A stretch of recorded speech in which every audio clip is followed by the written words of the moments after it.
Bueno, salimos entonces.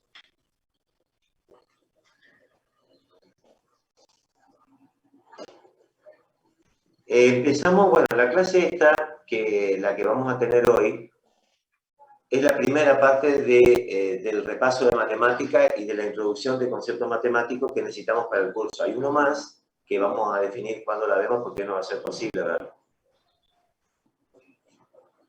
Yo tengo frenado acá mi pantalla, ¿se ve?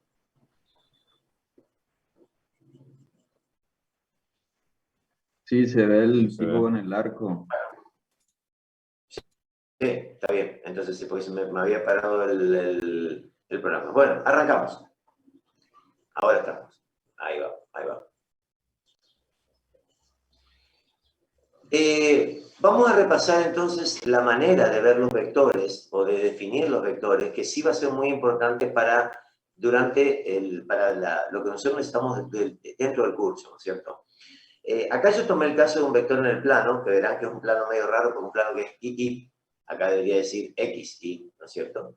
Y esta representación vectorial es la representación más común que ustedes se acuerdan, que es obtener la posición del vector en el espacio mediante diferencia de coordenadas.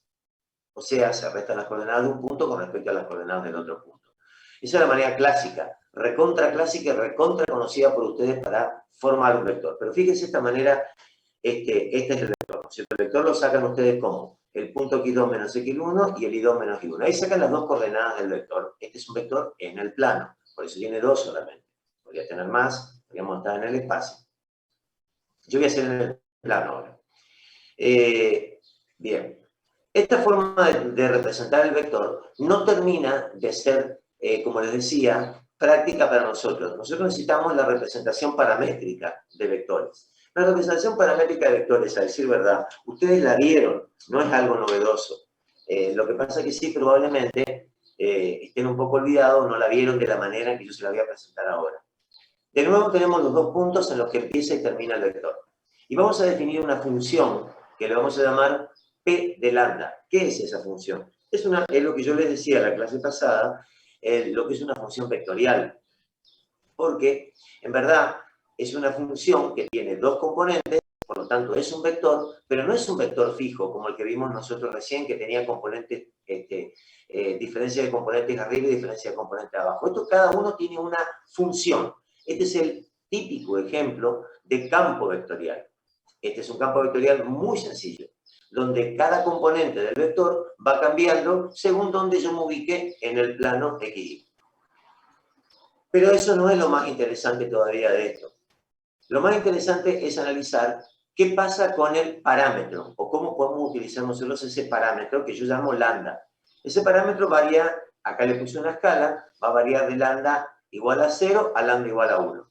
Cuando el parámetro vale 1, este vector, por supuesto que se transforma en ya no una función de lambda, porque acabamos de retirar a lambda. Entonces, por supuesto que el vector P de lambda se transforma en este amarillo que acabo de dibujar allí. Es un vector que arranca en el origen y tiene componentes x2 y 2. ¿Qué pasa cuando el parámetro vale 0,5? Bueno, es este vector gris que está acá, que se ve que va más o menos ahí, ¿no? Digamos, mirando cómo varía el parámetro, más o menos va por ahí. ¿Y qué pasa cuando el parámetro toma valor 0? Cuando el parámetro toma valor 0, el vector va a parar ahí abajo, que es el punto x1 y 1. Hasta acá no parece haber mayores diferencias con lo que les mostré recién. El anterior era un vector que estaba suelto en el espacio, acá son tres vectores que tienen origen y van a cualquier lugar. Pero esta es la parte interesante. ¿Qué pasa si yo genero un vector que sea derivada de este vector P con respecto al parámetro?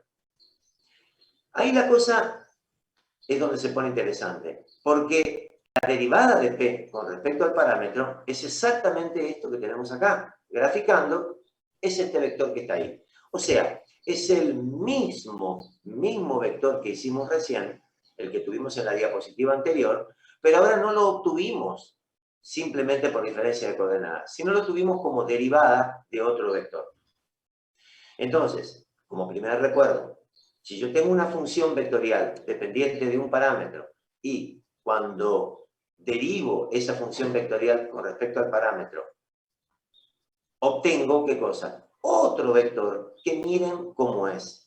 Miren cómo es. Es un vector que no es perpendicular a los otros.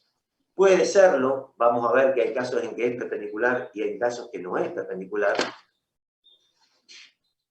Pero me habilita a mí para obtener un vector de una forma diferente. Es decir, como derivada de otro vector. Este formato va a ser muy necesario cuando veamos casos de geometría que no se aplanan. Ahora vamos a entrar despacito en eso.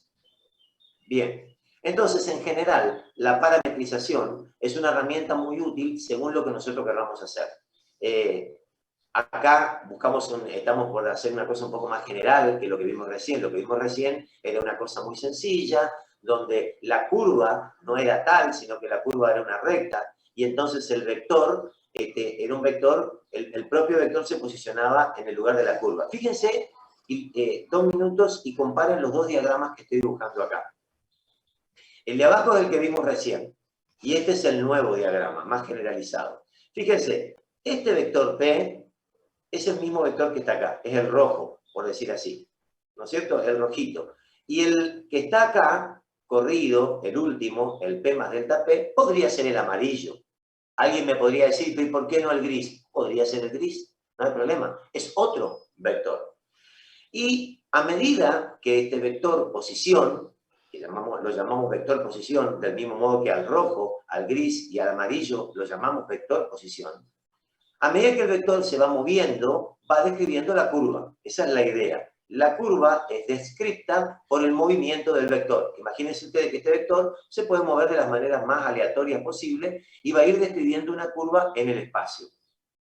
Por eso les decía que aquí era una descripción muy simple, porque primero estábamos en el plano y segundo el vector en su descripción pasaba simplemente a describir una recta. Ahora, ¿por qué ese vector posición describía una recta? Porque depende de la manera en que uno defina la función. En ese caso, la función era una función lineal, porque tenía un lambda, un parámetro muy sencillo, y acá la función es más compleja. Pero el concepto es exactamente el mismo. Exactamente el mismo. Ahora, ¿cómo podemos utilizar entonces este concepto generalizado? Este vector P de lambda. Bien, este vector P de lambda, yo lo puedo hacer puedo hacer una diferencia entre delta P sobre delta lambda, no hay ningún tipo de problema, lo cual me permite de este lado incorporar delta S. ¿Qué es delta S? Es un pedacito de la curva. Entonces, yo divido el vector con respecto al parámetro delta lambda, pero introduzco un delta S. Entonces me queda delta P sobre delta S sobre delta lambda, donde delta P es lo que se incrementa al vector y delta S es lo que se mueve acá sobre la curva S. Una cosa chiquitita, imagínense algo chiquito. Ustedes pueden imaginarse a dónde apunto. Cuando hago el límite de delta lambda tendiendo a 0, vuelve a ser la derivada del vector con respecto al parámetro. Lo que habíamos hecho en la diapositiva anterior. Lo que pasa es que ahora lo vamos generalizando. A eso llamamos derivada de un vector. De nuevo, y aprovechando lo que hicimos arriba, yo podría introducir diferencial de S y meter derivada de P con respecto a S y derivada de S con respecto a lambda. Acá esto se transforma en lo que nosotros tenemos escrito acá en el último término. Derivada de S con respecto a lambda, ahora les digo qué es, y derivada de P con respecto a S lo vamos a llamar E. Y si miran la figura, esto es bastante lógico.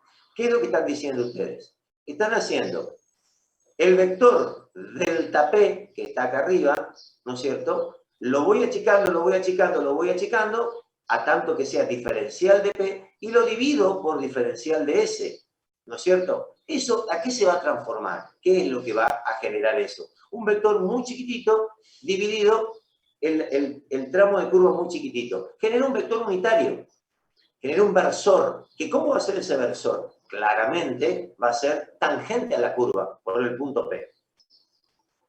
En definitiva, lo que a mí me interesa es obtener ¿qué cosa?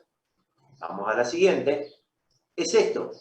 Es que yo, de nuevo, derivando un vector con respecto a un parámetro, saco un vector derivada que es igual a ¿qué cosa? A un vector que tiene este módulo, derivada de S con respecto a lambda, y que se ubica tangente a la curva. De nuevo, si ustedes miran, esto es exactamente lo mismo que hicimos en la diapositiva anterior.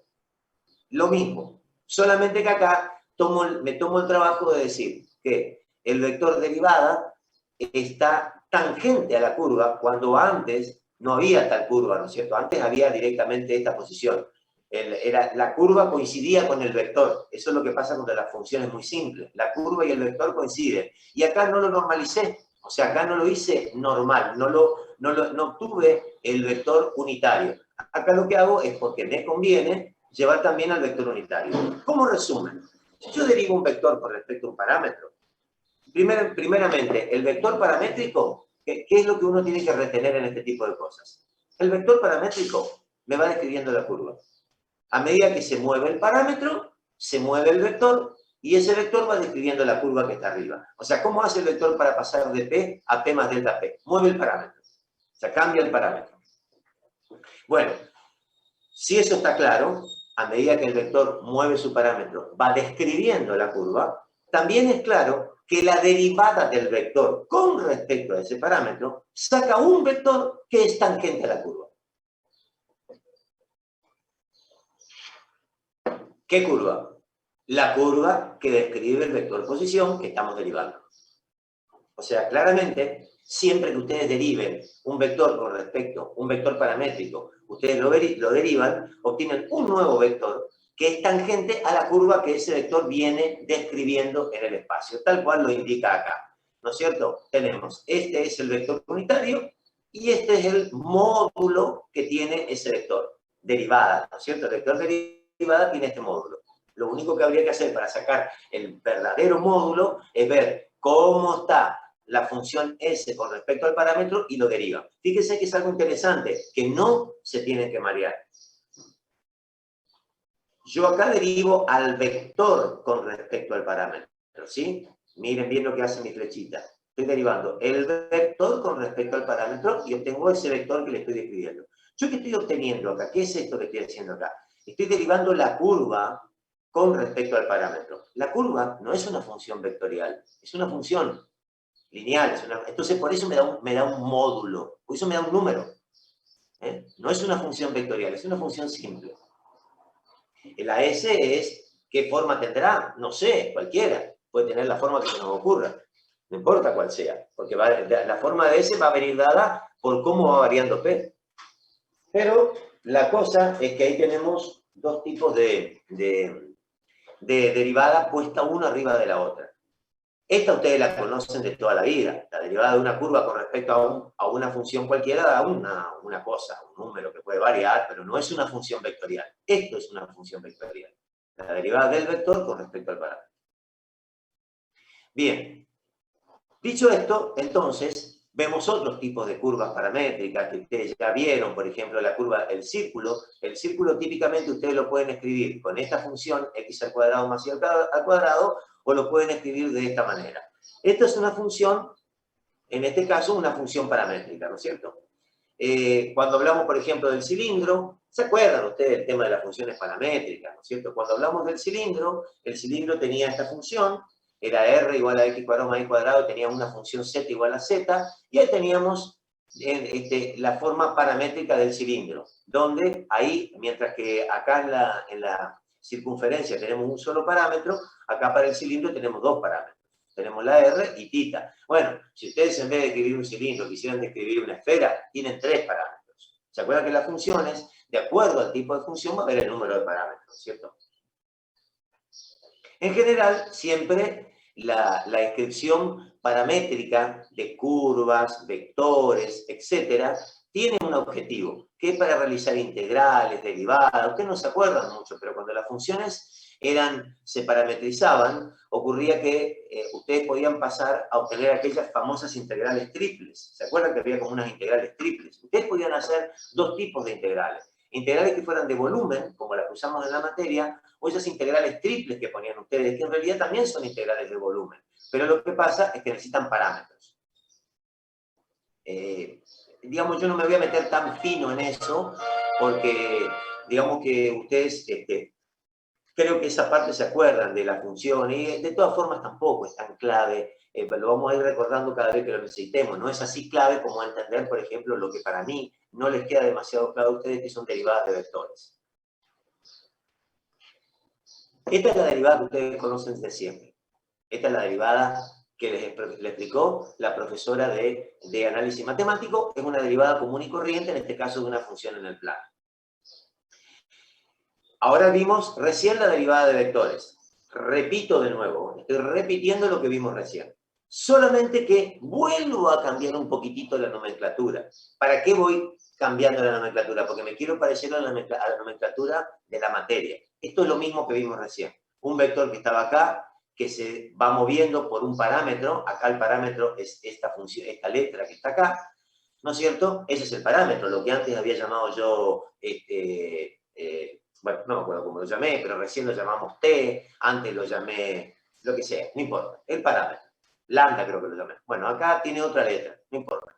Lo importante es, de nuevo, tenés que este vector se va moviendo, va describiendo la curva. Entonces, cuando yo quiero el vector G, este que tengo acá, el que es tangente a la curva, ¿cómo lo saco? Derivando el vector posición con respecto al parámetro.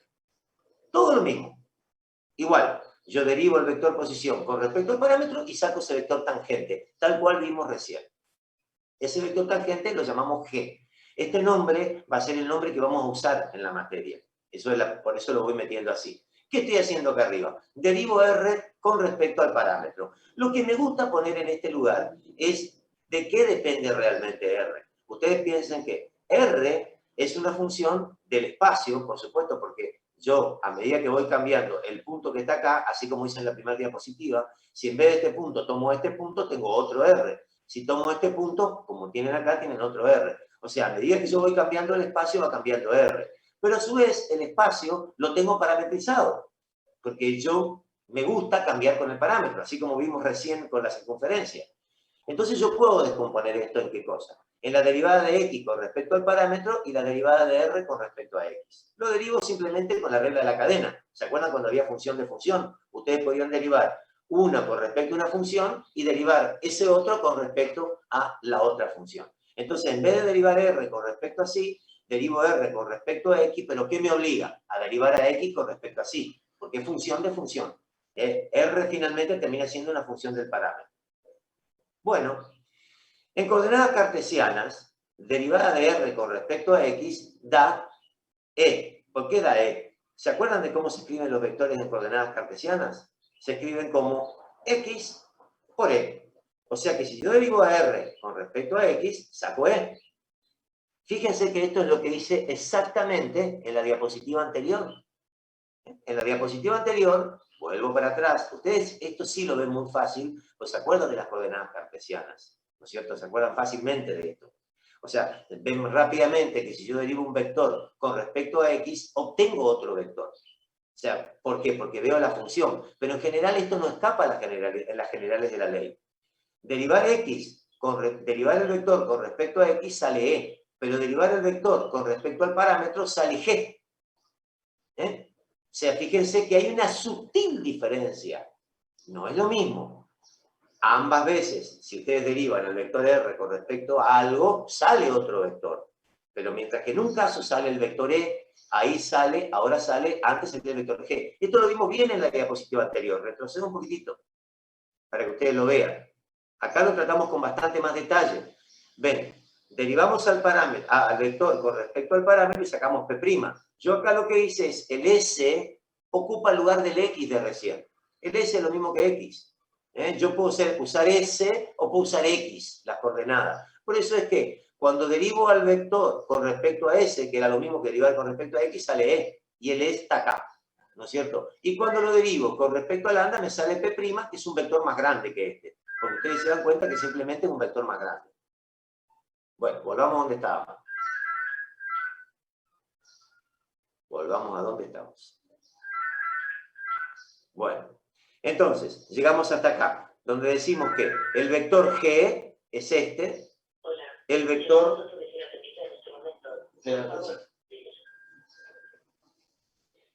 ven que el vector G, que sale de la derivada de R con respecto a sí, ¿y dónde puede llegar a estar E, según lo que ustedes creen? Y no es demasiado difícil suponer dónde va a estar E. ¿Por qué? Porque es lo mismo que la figura anterior, cuando derivé con respecto a S. El E está en el mismo lugar que está G, solamente que ¿qué es de G? Es el vector unitario. No necesito nada más, porque imagínense que si G se obtiene de multiplicar este número que está acá por esto que está acá, claramente yo lo que estoy haciendo acá es generando un vector nada más que multiplicándolo por este módulo. Lo estoy multiplicando, yo así como un módulo. Y esto vendría a ser como una especie de base. ¿No es cierto? Esto que está acá. Bueno, lo importante no es tanto el detalle fino, sino lo importante es lo que estamos viendo en la figura. Ustedes lo que tienen que retener en este tipo de cuestiones no es tanto, no hay un ejercicio de matemática acá que ustedes tienen que hacer. Lo que hay que retener son las ideas principales de cómo se derivan los vectores. Bien, seguimos. Entonces, combinando lo que tengo abajo con lo que tengo arriba, el vector G se puede obtener por un módulo dado por esto que está acá, multiplicado por E. Claramente, multiplicado por E. De la base. Reitero, recuerden lo que vimos recién, lo que vimos hace un minutito en la figura. Este es el vector G. Bueno, en general, lo que se puede hacer en estos casos es decir, ¿qué pasaría si yo escribo a G de esta manera? Lo escribo como un vector tangente general, no un vector tangente a una cierta curva, sino como una especie de grupo o conjunto de vectores tangentes. ¿Qué es lo que tendría que hacer? Claro, este vector no es un vector cualquiera, este es un vector tangente a esta curva. Si yo quisiera armar un conjunto de todos los posibles vectores tangentes que hay en esta figura, ¿de qué me tengo que desembarazar? Claramente, acá habría, esta compu un poquito más viejita que la mía en casa, así que voy a tratar de hacer, pero vamos a ver cómo sale. Yo en realidad no quiero este G, sino quiero un G que esté acá, otro G que esté acá. Quiero el conjunto de todos los G que hay. ¿Qué es lo que tengo que hacer? Liberarme de esta curva y pensar en cualquier curva. ¿Cómo me libero de la curva? Ah, no, me libero de R. Y entonces escribo esto. El G sin ninguna R, ¿qué representa? El conjunto de todos los G que puede haber. Y la base, por supuesto que es como la base, es como una especie de derivada sin indicar qué se deriva, por supuesto. Porque yo el día que indique qué tengo que derivar, ¿qué es lo que estoy definiendo? La curva. Una vez que defino la curva, ya no es cualquier G, es uno de los tantos G. Si yo quiero escribir los G como lo estoy escribiendo ahí, no tengo que tener curva. Miren el dibujo, no tiene que haber ninguna curva. Ustedes tienen que imaginarse todas las posibles curvas. Por supuesto, esto es un conjunto formado por infinitos vectores. Totalmente infinito. No tengo un número limitado de curvas que puedo tener. Tengo un montón de curvas, todas las que quiera. ¿No es cierto? Claramente. Esto se lo denomina vector tangente en general. ¿Por qué se lo denomina vector tangente? Y porque va a ser tangente a alguna curva. Cuando defina la curva, ese G se va a acomodar tangente a ella. Es simplemente eso. Profe, Sí. una consulta. Entonces, si yo pongo el G y entre paréntesis el vector R, significa que estoy hallando el vector G tangente a la curva que describe R. Exacto. Exacto. Es exacto. O sea, si vos no definís ningún R, ese vector va a ser tangente a cualquier curva. ¿Cuándo va a venir la curva? Cuando me defina el R. Ese R va a dar una curva y el vector ese se va a acomodar tangente a esa curva. La idea que estoy tratando de introducir acá es que este vector, este grupo, esto que estoy describiendo acá, es una función tangente. Es un conjunto que no raro se denomina espacio tangente. Y sí, pues si está formado por un conjunto etéreo de vectores en los cuales forman un espacio. ¿Y ese espacio a qué va a ser? Va a ser siempre tangente a alguna curva. Por eso se llama espacio tangente. Inge, una duda. Y ahí aparece el parámetro, o sea, el parámetro no se cambia, o sea que ese espacio también va a venir representado por un solo parámetro, o eso se cambia para cada R. Bueno, yo dejo, digamos, de exprofeso dejé el parámetro, pese a que, fíjate, es difícil decir cuál va a ser el parámetro, digamos, como no tengo R, no tengo la forma de R con el parámetro. Pero yo lo que sí creo, y dejo indicado, es que tengo que tener un parámetro o tengo que derivar con respecto a algún parámetro voy a tener que tener para poder generar ese G. Por eso el parámetro queda. ¿Qué es lo que está quedando en esa expresión? Está quedando X que son coordenadas. Esas coordenadas van a tener que depender del parámetro si yo quiero una forma paramétrica de G. Acuérdense que todo esto está hecho en función de tener la forma paramétrica del vector. O sea, yo no voy a poder tener una forma paramétrica de un vector si no tengo un parámetro. Entonces, la idea que queda acá es que, ¿qué? Es que cuando yo tengo un parámetro, tengo la capacidad de formar todo un espacio tangente de vectores G. Va a ser un montón de vectores G. Todos esos vectores G se deducen de ese parámetro. Ahora, está completamente, quiero que se den cuenta que esto está completamente conceptual, ¿no es cierto? Es como la idea de todo lo que yo puedo hacer con ese parámetro. Por ahora quedamos ahí. Ahora vamos a ver enseguida cómo lo vamos a usar. Bueno. Profe, perdón. Sí. ¿Y estos vectores G necesariamente tienen, no necesariamente tienen que ser unitarios, ¿no? No, bajo ningún. De hecho, fíjate que no lo son, porque no sabes si esto es uno. Puede ser uno, no. Este es el módulo. Fíjate que esta es la base y este es el módulo. Así que puede ser cualquier cosa. Puede ser unitario o puede no ser unitario. Depende. Ingeniero, lo unitario sería el delta R sobre el delta XY. No necesariamente, a ver, si fuese unitario, para ser unitario, yo lo único que tengo que tener como obligación es que la derivada es de 1. Así que vos imaginate como quieras a X con respecto a sí, si esa derivada da 1, es unitario. Ok. Entonces, no le ponemos ningún tipo de otra pregunta sería si para ser vector base tiene que ser unitario. No. Y esto es interesante lo que vos me acabas de preguntar.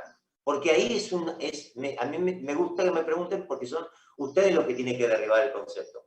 Fíjate lo que estoy escribiendo yo ahora. G podría formar una nueva base. Lo que no sería es una base unitaria. Primera regla, no tiene por qué ser unitaria una base. De hecho, cuando las bases son cartesianas, es muy fácil tomarlas unitarias. Cuando las bases no son cartesianas, es bastante difícil que sean unitarias.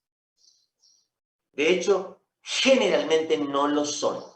No son unitarias. Ahora, ¿qué problema hay si la base no es unitaria? No es un gran problema. En principio no es un gran problema. Solamente tenés que tener en cuenta que cuando vos expreses el vector con respecto a esa base, cuidado al calcular el módulo de tu vector, porque no lo estás expresando una base unitaria.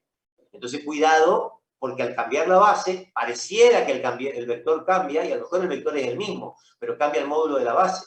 Algo que ustedes no lo tienen internalizado. Para ustedes siempre la base es 1. Entonces no hay ninguna duda de cómo se calcula el módulo del vector. Porque la base es 1. Cuando la base no es 1, ya el módulo del vector es un poquito más difícil de calcular. Pero en compensación, vos tenés un conjunto de base mucho más amplio. Podés usar cualquier cosa de base. Otro tipo de derivada que ustedes estudiaron con matemática, yo creo que derivada de vector también estudiaron, pero a lo mejor no tan así delicadamente. Derivada direccional ustedes la estudiaron. ¿Qué era la derivada direccional? Bueno, la derivada direccional era una derivada sumamente útil para ingeniería. Diría yo una de las más útiles en ingeniería en general. Porque son las derivadas que determinan en general, van describiendo la topología de lo que tenemos. ¿Se acuerdan qué era? Vos tenías una función como la que tengo graficada ahí. Y entonces, yo para sacar la derivada, lo que necesito es especificar una dirección. Si no, no sé cuál es la derivada. Imagínense, la derivada de esta curva es un vector tangente. Pero ¿el vector tangente dónde? ¿Para dónde? Entonces, ¿qué hacíamos? Le metíamos una cierta dirección, fijando, acá lo que está haciendo esto es variar la dirección permanentemente. Fija la dirección y aparece el vector tangente el valor que tiene que tener, ¿no es cierto? Mientras tanto, si yo no fijo la dirección, la derivada, no termino de definir cómo cambia. Esto era sumamente importante cuando ustedes querían cambiar, porque querían saber, por ejemplo, cómo era la topología de un terreno. A ver, si todavía no lo hicieron, cuando hagan Caminos 1, esto va a ser sumamente importante en Caminos 1, porque imagínense que esto es un montículo, digamos así, es un terreno y ustedes quieren trazar un camino. Lo que les va a pedir el reglamento de caminos es que la pendiente del camino no sea muy grande, o sea, sea la menor posible, porque si la pendiente es muy empinada, ustedes saben lo que pasa, cualquiera de ustedes alguna vez fue a Brasil o a algún lugar donde tiene que ir en auto, si las pendientes son muy grandes, es muy complicado porque primero, los camiones se frenan mucho, pasar es muy difícil, no se ve. Entonces, en general, uno traza un camino, entre tanto pueda, traza un camino siguiendo la pendiente más conveniente. Para seguir la pendiente más conveniente, hay que encontrar la derivada direccional, que me va a decir cuál es la pendiente sobre la cual tengo que derivar, es decir, trazar mi ruta y que sea, por ejemplo, en ese caso, mínima. En ese caso se llama mínima. Igual, cuando no lo pueden hacer, agujerían y hacen un túnel, tal cual. Bueno, ¿cómo es el caso de una derivada direccional? Un ejemplito muy rápido. La derivada direccional vamos a hacerla vamos a tomar un campo, que es un campo de temperaturas, este es el campo que está acá. Es un campo escalar. ¿Se dan cuenta? ¿Qué significa campo escalar? Que en cada lugar de estos hay una temperatura. Ustedes cambian X1, X2 y sale, qué sé yo, 10 grados, 100 grados, 5 grados, 27 grados, lo que ustedes quieran. Va cambiando según el lugar. Y yo voy a trazar un círculo, a propósito, un círculo. Y me planteo como, bueno, ese círculo viene dado por una función paramétrica. Justamente, necesito que la función sea paramétrica, porque yo estoy por hacer algo que me interesa a mí, como vimos recién. La forma más fácil de hacer el círculo paramétrico es suponer que el radio es unitario y entonces el círculo viene dado por esta función que está acá. Este vector R, ahora este vector posición, en su proceso de cambiar, ¿qué curva describe? Un círculo. ¿Vieron que recién el R describía cualquier curva? Yo cuando iba cambiando el R, describía cualquier cosa. Yo le dije, miren, el R va a cambiar a medida que va cambiando el parámetro y va a describir una curva. Bueno, fíjense ahora cómo lo centramos. Decimos que el R efectivamente es un vector, ven que tiene dos componentes, tiene la componente x1 y la componente x2, es esta que está acá, la componente x1 y la componente x2, y ambas componentes dependen de un parámetro. Esto es un ejemplo concreto de lo que veníamos diciendo recién. Bien, ¿para qué me sirve esto? Bueno, me sirve para saber qué cosa. Yo quiero saber, como un problema, ¿qué cambios de temperatura soporta mi araña, a la que la llamamos nabla? No es un invento mío, es invento de un profesor de Harvard o de Stanford, no sé, llamarle nabla a la araña, así que no me adjudico para nada la autoridad de esto, la autoría. La arañita nabla esa va recorriendo ese círculo y por supuesto que como eso es un campo de temperatura, va sufriendo cambios de temperatura. Y ustedes quieren calcular cómo se hace eso. Aparentemente es un problema complicadísimo. No lo es. ¿Qué es lo que hay que hacer? Esto que hicimos acá. Espera. Lo que hacemos es hacer la derivada con respecto al parámetro de la función t. De la función t esta. Para hacer esto, vamos a descomponer en dos partes la derivada. Esta es la parte interesante. La descomponemos en una primera parte, que se llama gradiente, y una segunda parte, que es la derivada del vector con respecto al parámetro. Esta parte, ustedes la dominan porque la acabamos de ver. En la derivada del vector con respecto al parámetro da un R', un vector prima. ¿Dónde estaría ese vector? ¿Qué les parece a ustedes? De acuerdo a lo que acabamos de ver recién, de derivar un vector con respecto a un parámetro. Bueno, ese vector va a estar tangente al círculo. Siempre decimos que el vector es un vector que sale tangente a la curva que describe el vector posición. ¿Cuál es la curva que describe el vector posición? El círculo. Por lo tanto, la derivada va a ser en R'. No lo dibujé, pero va a estar acá, acá, acá, en cualquier lado, ¿no es cierto? Los posibles R' son estos. Ahí, ahí, ahí. Son los posibles R', todos los R' que puedo tener. Bien. Y el gradiente de t es esto que está acá. ¿Qué hace el gradiente? El gradiente me permite lo que nosotros denominamos vectorizar el campo. O sea, un campo que era escalar, producto del gradiente, se transformó en un, por ahora, vector. Ese vector es gradiente de t. De ahí el nombre de la araña, llamarla nabla. Porque el operador nabla es clave en esta situación. Si yo quiero saber qué es lo que está pasando, yo necesito vectorizar el campo como primera medida. Si yo no vectorizo el campo, no voy a poder calcular nunca la derivada direccional. O sea, siempre que ustedes quieren obtener una derivada direccional, ustedes tienen que tener previamente un campo vectorial. Si no, no pueden sacar la derivada direccional. Esto que está acá se denomina derivada direccional. El producto de estas dos cosas se denomina derivada direccional. Entonces, este número que sale acá abajo, es un número raro, no importa el número, este número que está acá, me indica cómo cambian las temperaturas, no en cualquier lado, sino sobre el círculo, o sobre la curva definida por t de una manera matemática más prolija. O sea, fíjense cómo un problema que parecía enormemente complejo, no lo es. Lo que hay que hacer es simplemente, si el campo escalar, si el campo es un escalar, lo vectorizamos mediante el gradiente y lo multiplicamos por la derivada del vector posición con respecto al parámetro. O sea, algo sumamente práctico me permite una información enorme, enorme. O sea, ya no es todo gratuito, todo en el aire, sino que yo estoy sabiendo qué es lo que le va a pasar a esa araña sobre ese círculo. Si yo hubiese querido cambiar la curva, hubiera puesto otro caso, ¿qué es lo que tengo que cambiar? De nuevo tengo que cambiar el vector posición, tengo que cambiar R. Si yo cambio R, cambio la curva. Entonces, en vez de un círculo, esa curva se podrá transformar en una elipse, en una hipérbola, inclusive puede ser una curva que no esté definida, no sea cerrada, puede ser un pedazo de curva.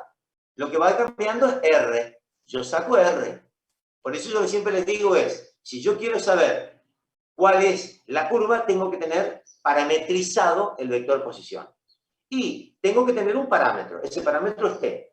Y fíjense que manteniendo el parámetro t, si yo cambio la curva, o sea, le cambio la forma a esto, voy a obtener siempre derivadas direccionales, pero con respecto a varias curvas, a cualquier curva, siempre que yo la cambie a R, lo cual es bastante obvio. Bien, si el campo de temperatura hubiese sido, en vez de tener esta fórmula, el campo de temperatura hubiera tenido esta forma, la derivada direccional hubiese dado 0. ¿Qué significa una derivada? Lo marco particularmente porque es algo que van a usar mucho ustedes. ¿Qué hubiera pasado si acá esto me hubiera dado 0? La derivada direccional hubiera dado 0. Indicaría que la araña se está moviendo sobre una curva en la cual todos los puntos tienen igual temperatura. Son puntos de isotemperatura. O sea, fíjense qué interesante, sería una curva de nivel para temperatura. O sea, sería una curva con temperaturas del mismo nivel. Eso hubiera pasado si la derivada direccional me hubiera dado nula. Eso es importantísimo para trazar caminos, porque la idea de trazar caminos, optimizar, todas esas cosas, tiene que ver con esto. Vamos a pasar las gráficas estas porque son bastante complicadas. Bueno, seguimos. Hay otras derivadas más sofisticadas. Vimos la derivada de un vector, vimos la derivada direccional, ahora vemos otro tipo de derivada. Pero vamos a mencionar solamente. Esta derivada se debe a un señor que se llama Sophus Lee, que inventó un tipo de derivación más interesante que las otras dos que vimos. No me voy a detener en el tipo de manera de derivar de Lie, son derivadas con una forma bastante complicada. Pero lo que Lie se le ocurrió es plantearse un problema que es muy común en ingeniería, sobre todo, por ejemplo, en ingeniería aeronáutica, en ingeniería hidráulica, Este es un problema que aparece muchísimo en este tipo de casos. El señor Lee se le ocurrió decir que, por ejemplo, existía un campo que tenía líneas de flujo. Por eso le digo que se parece mucho si ustedes imagínense que hay una corriente de agua acá. Hay agua corriendo, ¿no es cierto? Agua. Puede ser viento, o sea, puede ser aire, ¿no es cierto? O sea, problemas de ingeniería son tubos digamos, de aire acondicionado, el viento que atraviesa edificios, o simplemente un arroyo, o lo que fuese, o un tubo de agua. Bueno, el problema es que el señor Lee dijo, este tubo, esta X se mueve, o sea, las líneas de corriente se mueven por una función phi de un parámetro. Esta función phi de t. O sea, imagínense, si yo tengo X acá, ¿cómo muevo el X? ¿Cómo transformo el X? ¿Cómo lo cambio el X? Multiplicándolo por phi de t. Ustedes me dicen, ¿pero qué es phi de t? No importa que sea.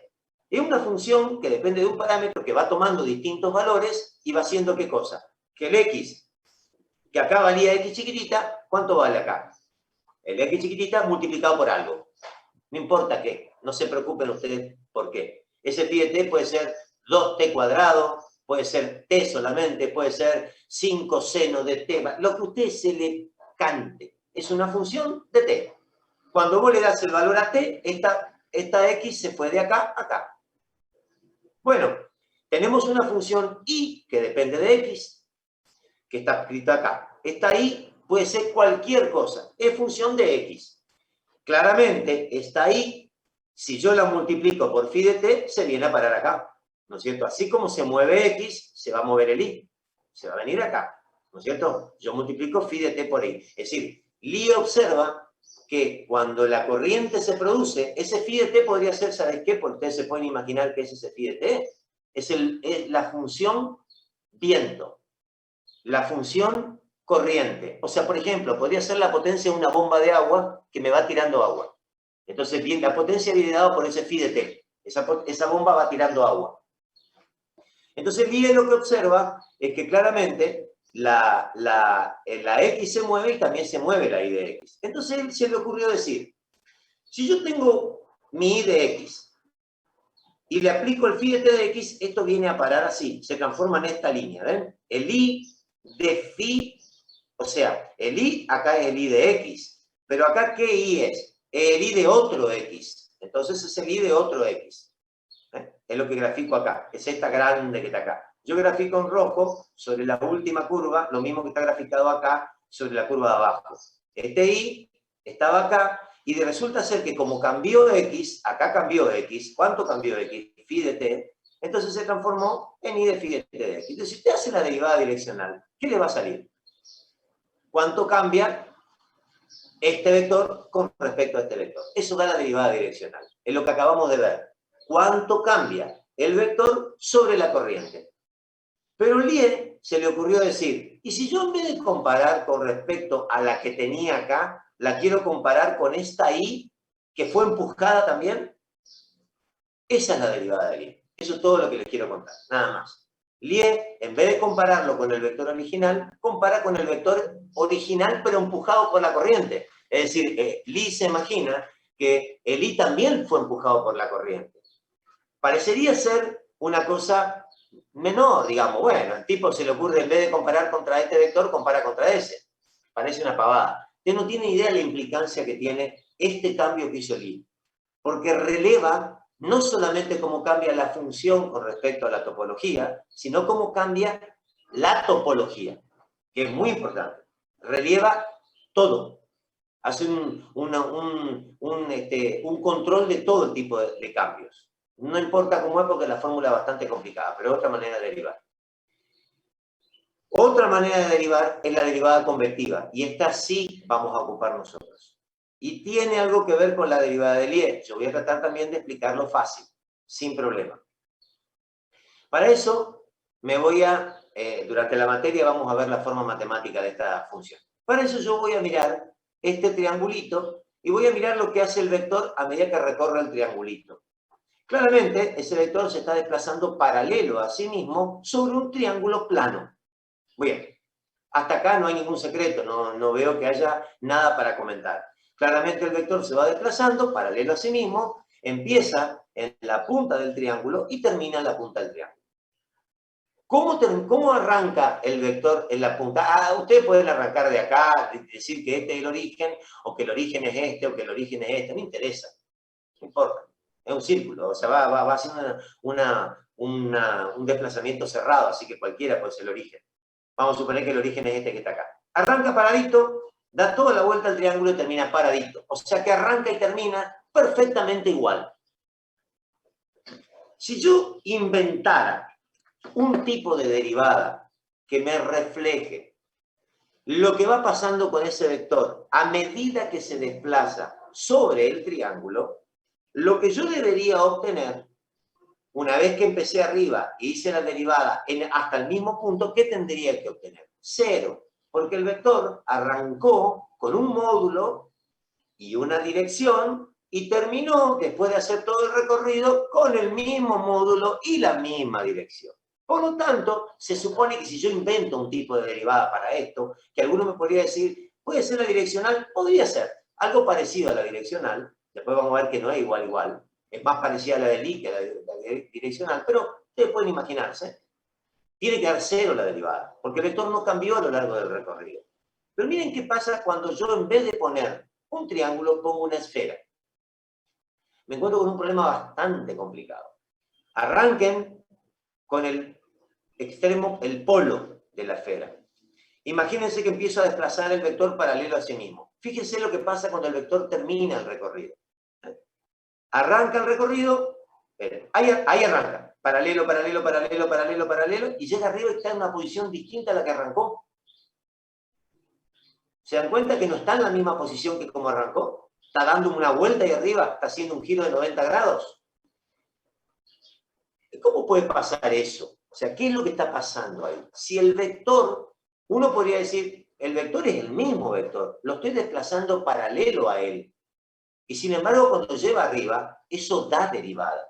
Si yo hiciera la derivada sobre esa curva, no da 0 la derivada. Ustedes me van a preguntar, pero si el vector no cambió de tamaño, no cambió de tamaño, ¿de qué cambió? De posición. Las derivadas de vectores no son derivadas que cambian por el módulo, como acabamos de ver. Las derivadas de vectores captan el cambio de las componentes del vector. Por lo tanto, aun cuando las componentes puedan mantener el mismo módulo, si las componentes cambian la posición del vector, derivada da derivada. Entonces, lo importante que tenemos que ver acá es que el haber elegido una superficie triangular sobre un plano y una superficie triangular sobre una esfera está siendo totalmente distinto, aunque nosotros estemos haciendo exactamente lo mismo, trasladar al vector paralelo a sí mismo. ¿Qué es lo que nos está complicando la vida? La topología de nuestra superficie. Estamos sobre una esfera. La esfera no es una derivada, no es una superficie euclidiana, es una superficie curva. Esto es una superficie euclidiana. Esta no es una superficie euclidiana. O sea, acá valen los postulados de Euclides, acá no valen los postulados de Euclides. De más está decir que con esto ustedes tuvieron que lidiar allá por, no me acuerdo, qué sé yo, supónganse 4º grado de la escuela primaria, cuando la maestra les pidió que trajeran, no sé si 4º grado, 5º grado, yo no tengo ni idea, cuando la maestra les pidió que traigan el planiferio, y entonces el planiferio a ustedes les empezaron a aparecer como unas tajadas, y cuando vos lo describís el mundo en una hoja, el mundo aparece deformado. ¿Por qué el mundo aparece deformado cuando ustedes saben que tiene una escala Mercator? ¿Te acuerdas de esas cosas que estudiaron? Que eran las escalas sobre las cuales tenía que escribirse el mundo, el planiferio. Porque el planiferio está hecho sobre una esfera. La Tierra es una esfera. Cuando vos la querés llevar al plano, no se la puede llevar al plano porque no es euclidia. Esto es euclidio. Esto no es euclidio. Justamente la cuestión es que el no euclidio no mantiene las paralelas. Por eso ustedes no podían escribir el planiferio en un plano y les aparecía todo deformado con las tajadas, ¿no es cierto? Inclusive los países no tienen exactamente la dimensión que realmente tienen cuando vos lo pones en el plano. La razón es que no valen las paralelas. Las paralelas acá funcionan y acá no funcionan más. Claro, nosotros enfrentamos un serio problema, porque imagínense el día que la derivada no sea simplemente un traslado paralelo, sino que sea algo que va haciendo cambiar al vector. Tenemos dos problemas. El problema es cuál es la función que hace cambiar al vector, y el otro problema es que si el vector se mueve sobre una superficie curva, cambia por la propia superficie. O sea, por favor entiendan esta parte, porque esta es la parte conceptual de una superficie no plana. La superficie no plana hace cambiar al vector, aunque el vector no cambie. O sea, este vector que está acá es el mismo y llega y pone. Este vector que está acá es el mismo. No le cambié nada porque hice lo que se llama traslado paralelo. Cuando vos haces un traslado paralelo, haces esto que estamos haciendo acá. Entonces, no le cambié ni la dirección del vector ni el módulo. Claro, en la esfera parece que sí cambié la dirección. No, no cambié la dirección. Lo que me hizo cambiar la dirección es la esfera. Yo no violé mi regla de desplazarlo paralelo. Yo seguí la regla de desplazarlo paralelo a sí mismo. La misma regla que seguía acá. Lo que pasa es que acá me estalla por el aire porque yo me estoy moviendo sobre una cosa que no es plana. Entonces me reventó la paralela. Yo quise desplazarme paralelo y no me funcionó. No porque yo me haya equivocado a la manera de desplazar, sino porque el área es donde me moví que me rompió la paralela. Entonces, ¿qué es lo que pasa? Algo que, por ejemplo, tenía que dar derivada a cero, no da derivada a cero. Entonces, imagínense usted el quilombo que va a ser cuando este vector, en vez de desplazarse así como se está desplazando, agrande, achique su módulo y se desplace. Acá, se desplace. Vamos a mirar en el plano porque allá hay un quilombo. Yo lo arranque al vector, lo ponga así. Miren qué hermoso vector. Y acá lo tenga así. Y acá lo tenga así. Y acá lo tenga así. O sea, se dan cuenta que acá, en este momento, estoy desplazando al vector, pero yo no estoy manteniendo un desplazamiento paralelo. Estoy desplazando al vector cambiándole, según el punto en el que está, su dirección y su módulo. Claramente esto da derivada. Pero imagínense lo que va a pasar acá cuando se va a sumar a este cambio el cambio propio de la superficie. El cambio propio por haberme movido en una superficie no plana. ¿Se entiende cuál es la idea? Se superponen dos cambios. El cambio natural del vector, porque el vector se va cambiando según el lugar donde está, y el cambio porque la superficie es curva. Eso se llama derivada convectiva. Es una derivada más potente. Tiene que captar el cambio del vector más el cambio de la superficie. Eso es lo que trató de hacer Lie hace un ratito. No sobre superficie. Lie no lo hace sobre superficie, sino sobre flujo. Pero la idea de Lie era esa. Que había, además de cambiar el vector, estaba cambiando el flujo. Y acá la idea es que no solo cambia el vector, sino cambia la superficie. Son dos conceptos completamente diferentes. Esto no lo vamos a hacer porque es lo mismo. Esta derivada la salteo directamente. No la vamos a ver. Bueno, ¿cómo transforma un vector? Esto ustedes dominan cómo se transforma un vector. Dominan completamente. Voy a tratar de ir rápido. Y ahora van a ver por qué les puse la figura de NIO tiene sentido por qué les puse la figura de NIO como introducción al cambio de vector. ¿Cómo cambia un vector? Un vector que tiene componentes B1, B2 y B3. Yo roto los ejes de la posición X1, X2, X3, los roto a X1, X2 y X3'. Esa rotación se refleja como la matriz A. ¿Se acuerdan cómo era esta matriz? Es la matriz de los cosenos directores. Todo esto ustedes hicieron, ¿eh? Lo hicieron con Barrios, lo hicieron con la profesora de álgebra. Era, si cambia la base, tienen que cambiar las componentes del vector. ¿Cómo cambia? Claro, este vector que está acá, que tenía 3 componentes sobre los ejes blancos, ahora va a tener 3 componentes sobre los ejes amarillos, que son distintas a las componentes sobre los ejes blancos. Si en cambio, el vector no cambió nada, el vector está en el mismo lugar. Lo que fue una rotación, lo que rotaron fueron los ejes. Entonces, el vector que tenía B1, B2, B3, como consecuencia, ahora va a tener B'. Y esa B' va a ser el producto de este vector B por la matriz de los cosenos directores. Hecho con números, si esta es la matriz de ecuaciones directores y este es el vector original, no es lo que dibujé acá. Ya les aclaro. Las componentes del nuevo vector van a ser estas. O sea, estas eran las tres componentes que tenía el vector en los ejes blancos, supuestamente. ¿No es cierto? Estas eran las tres componentes del vector en los ejes blancos y estas van a ser las tres componentes del vector en los ejes amarillos, anaranjados. Simplemente, ¿qué pasó acá? Rotaron los ejes. Como las magnitudes vectoriales son magnitudes fantásticas, se llaman objetos geométricos bien definidos, así es el nombre correcto, permite este tipo de cosas. O sea, la gran diferencia entre los vectores y cualquier otra matriz de una columna es que los vectores son mucho más que una matriz. Los vectores son vectores. ¿Son qué cosa? Son entidades que permiten este tipo de cambios sin temor a perderle el rastro al vector. O sea, yo tenía un vector, este que está acá, bien localizado, perdón, este que está acá. Se caga, espera. No era ese. Puta. Solo Dios sabe cuándo esto borra y cuándo no borra. Creo que ya no me va a borrar más, porque ya está escrito en el... Ahí está. Bien. Ahí está. Bueno. Fíjese. Este es el vector, el que está acá. ¿No es cierto? Y yo lo localizaba con estas tres componentes. ¿Cómo lo localizaba? Con los ejes blancos. Alguien me movió los ejes blancos, me los pateó y se me fueron los amarillos. ¿Yo le perdí el rastro al vector? No. Acá está.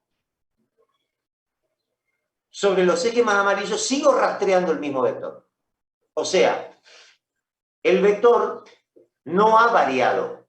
Podríamos decir que el vector es invariante. Ahora, ¿podemos decir que sus componentes son invariantes? Absolutamente no. Las componentes varían, justamente para que no le perdamos el rastro al vector. Porque me patearon los ejes. Esa es la gran virtud de las magnitudes vectoriales. Poder seguir rastreándolas cuando cambian los ejes. Ustedes se podrán preguntar, ¿y para qué quiero cambiar ejes en ingeniería? Para 150 millones de cosas. De hecho, Barrio ya tuvo que... A ver, yo no le estoy inventando nada. Jamás hubieran podido resolver un pórtico por el método de la deformación o por el método matricial si no cambiaban los ejes. Porque ustedes tenían una matriz que era la local de la barrita, que tenía los ejes locales, y después tenían los ejes globales de toda la estructura. Entonces ahí cambiaron los ejes. Entonces, ¿qué hubiera pasado si ustedes no hubieran trabajado con magnitudes vectoriales? Arman la matriz para la barra, y cuando quieren armar la matriz para toda la barra, no tienen la menor idea de qué pasó, porque cambiaron los ejes. Entonces, es vital que los vectores sigan siendo identificables ante una rotación de ejes, o un cambio.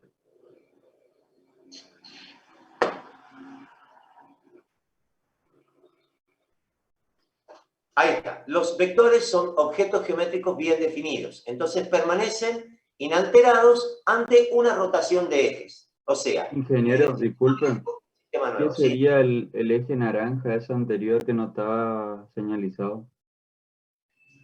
Estos ejes, esto que está acá, Ese. Sí. ese que está acá, mira, ¿sabés lo que supongo que es? Supongo que es la continuación para atrás del eje X3. Ah, ok.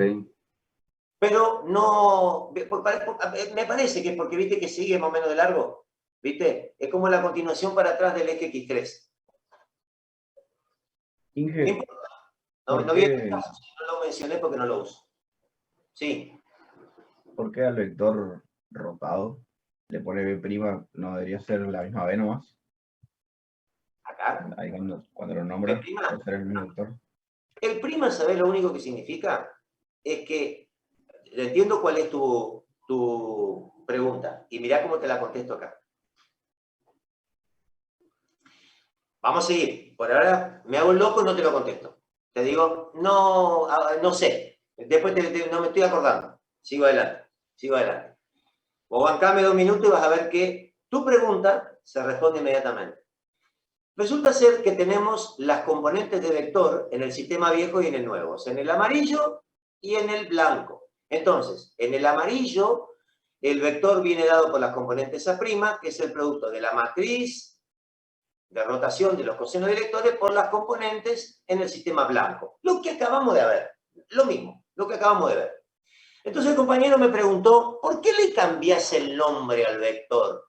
¿Por qué le pones B'? Yo entiendo que vos a las componentes le ponga, me refiero a B' corta prima.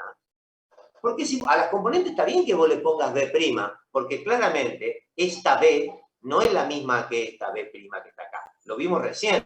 Esto es B y esto es B'. O sea, antes era 1,5, 3 y 5,5, y acá es 5,77, 2,65 y 1,06. Claramente, B y B' no son lo mismo.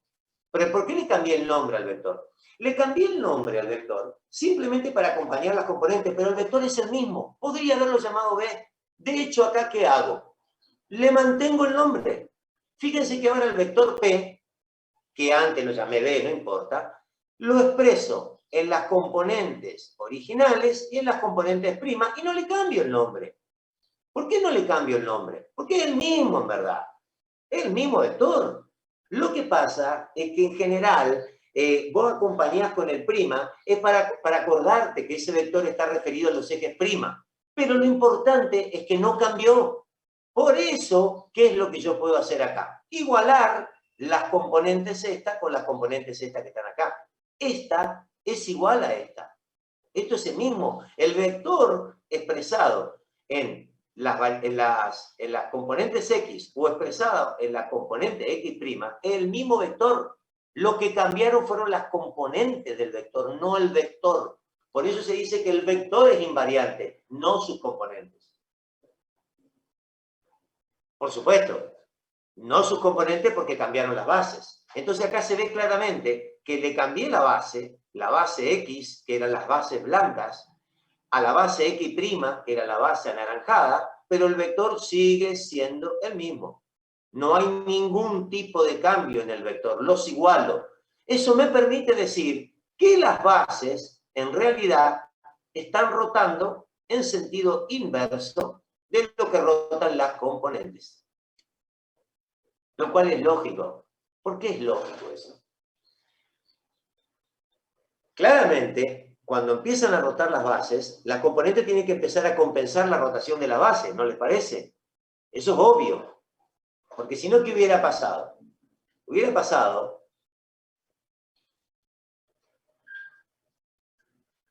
esto hubiera pasado. Cuando yo rotaba la base, el vector se hubiera ido con la base y la componente lo trajeron de vuelta. Por eso siempre se dice que las componentes varían en sentido contrario a cómo varían las bases. Y tiene un nombre, se llama contravariante.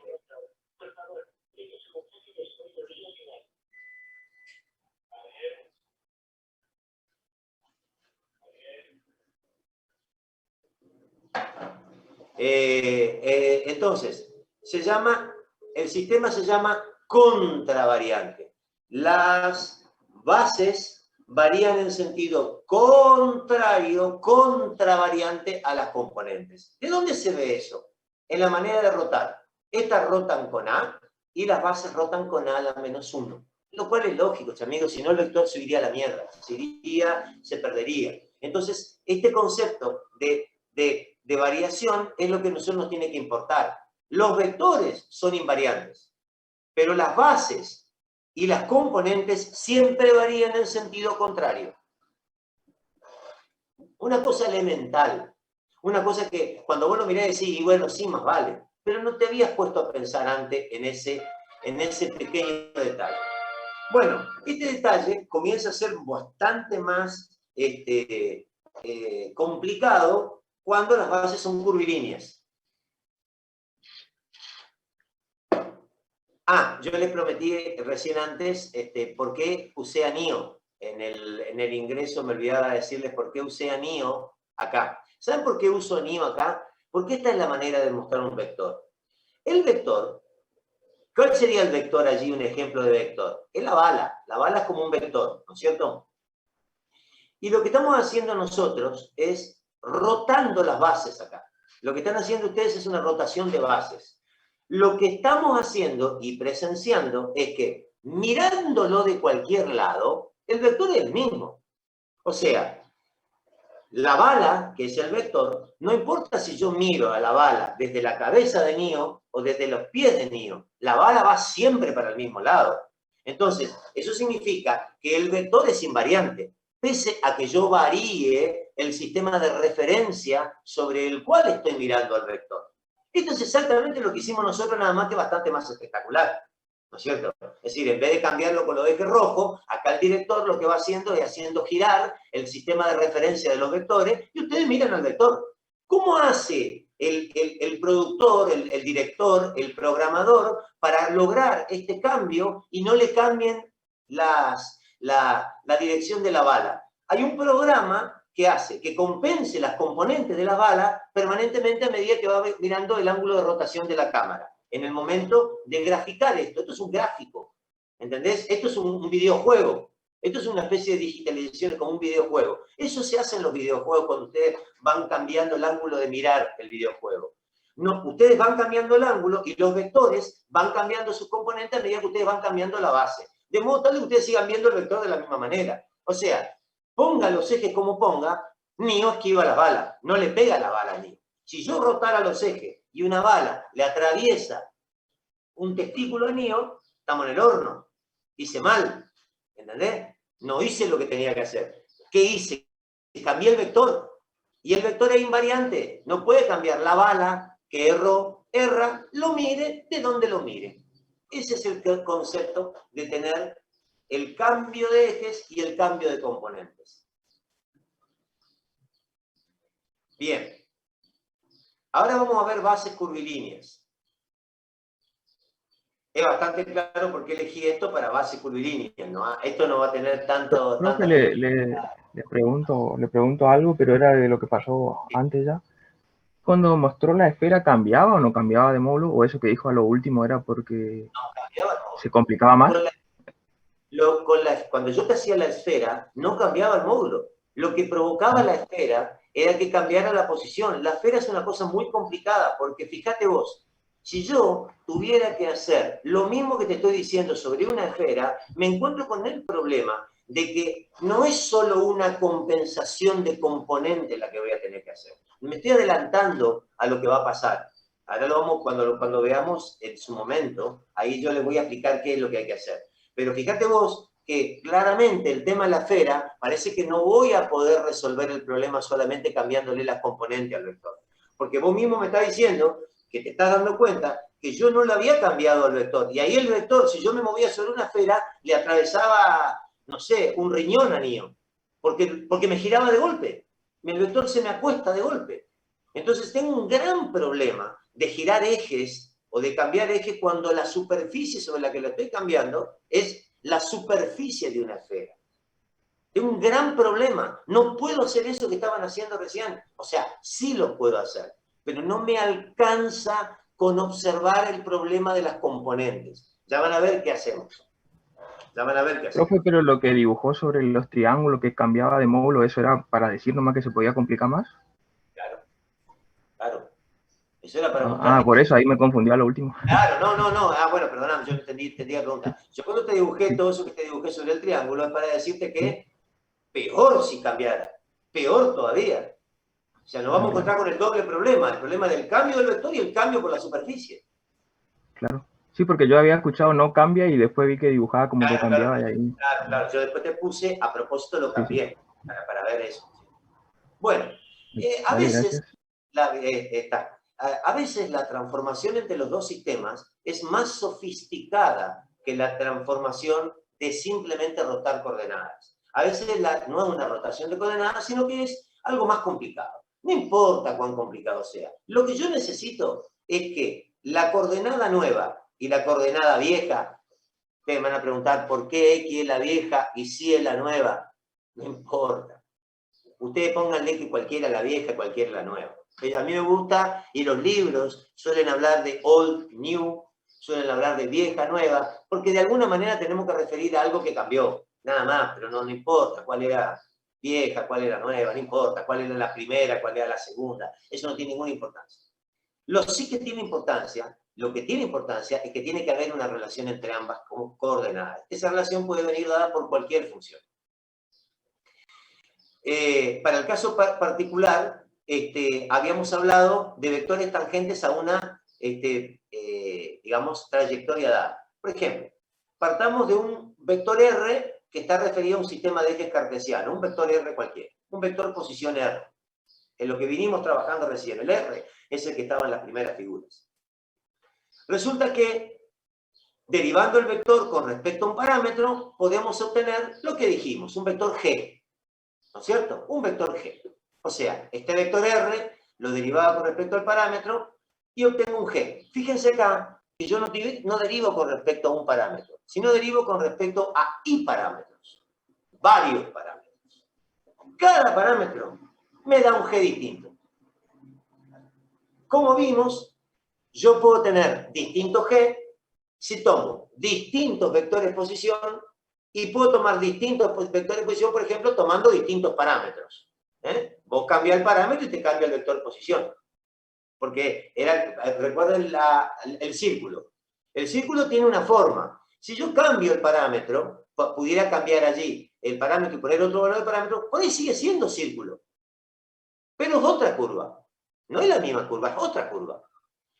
¿No es cierto? Y ni les digo si además cambio los senos y los cosenos, tengo otra curva, ¿no es cierto? O sea, claramente yo puedo cambiar el parámetro y voy obteniendo distintos vectores tangentes a esas distintas curvas. O sea, que cada xi, cada parámetro, diríamos, me da como una curva. Y cada derivada del vector posición con respecto al parámetro me da la tangente a esa curva.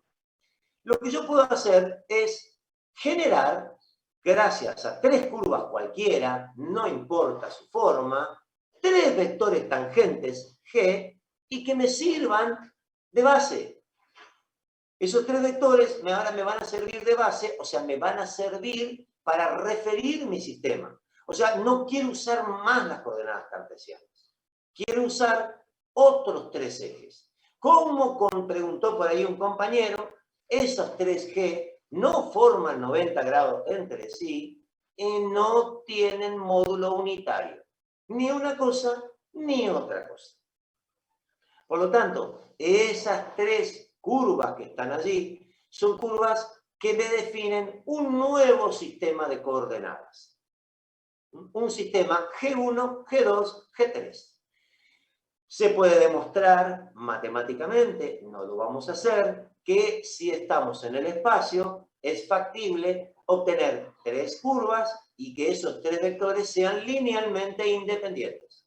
O sea, que ninguno dependa del otro. Lo mismo que pasaba cuando estábamos en espacios cartesianos con el E1, E2, E3. Inge, podría decirse que la base cartesiana o ortogonal es como un caso particular de esto, donde justo los parámetros dan vectores perpendiculares, y en ese caso sí sería unitaria la base. Claro. Vos lo que podés hacer con esta base G1, G2, G3, la podés enderezar, entre comillas, enderezar, es decir, enderezar el eje G1, por ejemplo, y ponerlo perpendicular a G2, G3, ahí no, digamos, no hay ninguna... podría ser que el G3 también esté torcido, no están a 90 grados G2 y G1, pero bueno, imagínate que estén a 90 grados. Entonces vos enderezás al G1, lo dividís a todos los tres vectores por su módulo y tenés la base cartesiana. La base cartesiana es un caso muy particular de base, muy estrictamente, muy limitado para describir problemas. Lo que pasa es que cuando podamos usamos, porque es fácil. ¿Qué relación hay entre los dos? Bueno, un vector diferencial cualquiera, este vector diferencial, lo podemos expresar en la base cartesiana o lo podemos expresar en la base curvilínea. ¿No es cierto? Donde el vector base acá es E, el cartesiano, y el vector base acá es G. Una cosa importante, esto que estoy haciendo acá se puede hacer solamente con vectores diferenciales. Cuando los vectores no son vectores diferenciales, no es tan sencillo expresar un vector en una base y en la otra base, como suma algebraica. O sea, esto es una suma algebraica, es una suma de la componente 1 por la base 1 más la componente 2 por la base 2 más la componente 3 por la base 3. Esta también es la misma suma algebraica. La componente 1 por la base 1, la componente 2 más la componente 2 por la base 2 más la componente 3 por la base 3. Nada más que cambia la base y cambia la componente. Diferencial de X1, diferencial de X2, diferencial de X3, diferencial de Si1, diferencial de Si2, diferencial de Si3. Esa, que parecería ser algo, bueno, perfecto, solo se puede hacer si los vectores son diferenciales. Si hubiera querido hacer con un vector como este, no se puede hacer. Este vector se expresa como X1 por E1 más X2 por E2 más X3 por E3. Ahora, el R en la base no cartesiana, o sea, una base G, no lo puedo escribir como una neta 1 por G1 más neta 2 por G2 más neta 3 por G3. Es mucho más compleja la fórmula acá. No va. No se puede usar la fórmula de sumatoria algebraica. Es bien más complicada. Sumamente complicada. Eso es una virtud entre nosotros de los vectores, diferenciales. Los vectores diferenciales son, vamos a cerrar esto. Ay, no, me va a cerrar. Bueno, no importa. Vamos a empezar de nuevo. Un golpecito de más que di y me sacó. Bueno, les remarco esto. Eso se puede demostrar matemáticamente que eso es así, pero no importa, nosotros no lo vamos a demostrar. O sea, la posibilidad de escribir esta forma es solamente si trabajamos con vectores diferenciales. Una razón más para trabajar con vectores diferenciales. Algo que a nosotros nos sirve. A los ingenieros nos sirve porque generalmente trabajamos con vectores diferenciales. Bueno, los vectores G conforman lo que se llama el espacio tangente, como ya habíamos hablado en el vector. Como son todas tangentes a curva, esto te muestra qué es lo que es el espacio tangente. Es un espacio formado por tangentes a curvas. Bueno, esto lo salteamos. Bueno, vamos a ver ahora el otro grupo, que sí es nuevo para ustedes. Ahora es mucho más sencillo de lo que ustedes pueden imaginarse. Es el grupo de los covectores. Es el espacio gemelo. Acá, en realidad, lo que trato de ejemplificar con... Este es un episodio de Twilight Zone, una serie muy vieja, que se llamaba La Dimensión Desconocida, que cuando yo era chico, lo que nos gustaba la ciencia ficción era fantástico mirar esta serie porque era tipo Viaje a la Estrella. Digamos, tenía cosas completamente disparatadas en dimensiones paralelas. Generalmente esa serie, utilizaba básicamente el concepto de dimensiones paralelas, de que podían ocurrir cosas en dimensiones que iban paralelas. Recién se ponía de moda las implicancias de la mecánica cuántica. No sé, acuérdense que recién allá para el año 70, 60, 70, se entiende bien lo que empiezan a ver las primeras ideas de universos paralelos separados por fenómenos cuánticos. Y bueno, en ese entonces, lo que hoy es común, hay muchas series que separan el universo paralelo y la madre en coche. Bueno, esta era una de las primeras. Y los covectores son como realmente una dimensión paralela a la de los vectores. Yo creo que no existe mejor definición que esa. Nada más que no están vinculados por un fenómeno cuántico. Están vinculados por algo mucho más simple, el producto escalar. Lo que en Twilight Zone, en algunos capítulos de Viaje a la Estrella, en ¿cómo se llama este asunto? Bueno, la película de Neo, que no me acuerdo cómo se llama, eso es horrible, una película malísima. Matrix. Malísima. Matrix, de lo peor que vi en mi vida, estúpida de todo punto de vista. Si querés hacer algo científico, no hagas algo completamente ridículo para marear al que está mirando la película, lo más posible para creer que sos inteligente. Porque es una estupidez. Hay películas que manejan dimensiones paralelas de una manera mucho más coherente y no esa pelotudez que termina mezclando y mezclando y mezclando y mezclando, bueno, una porquería. A mí me parece.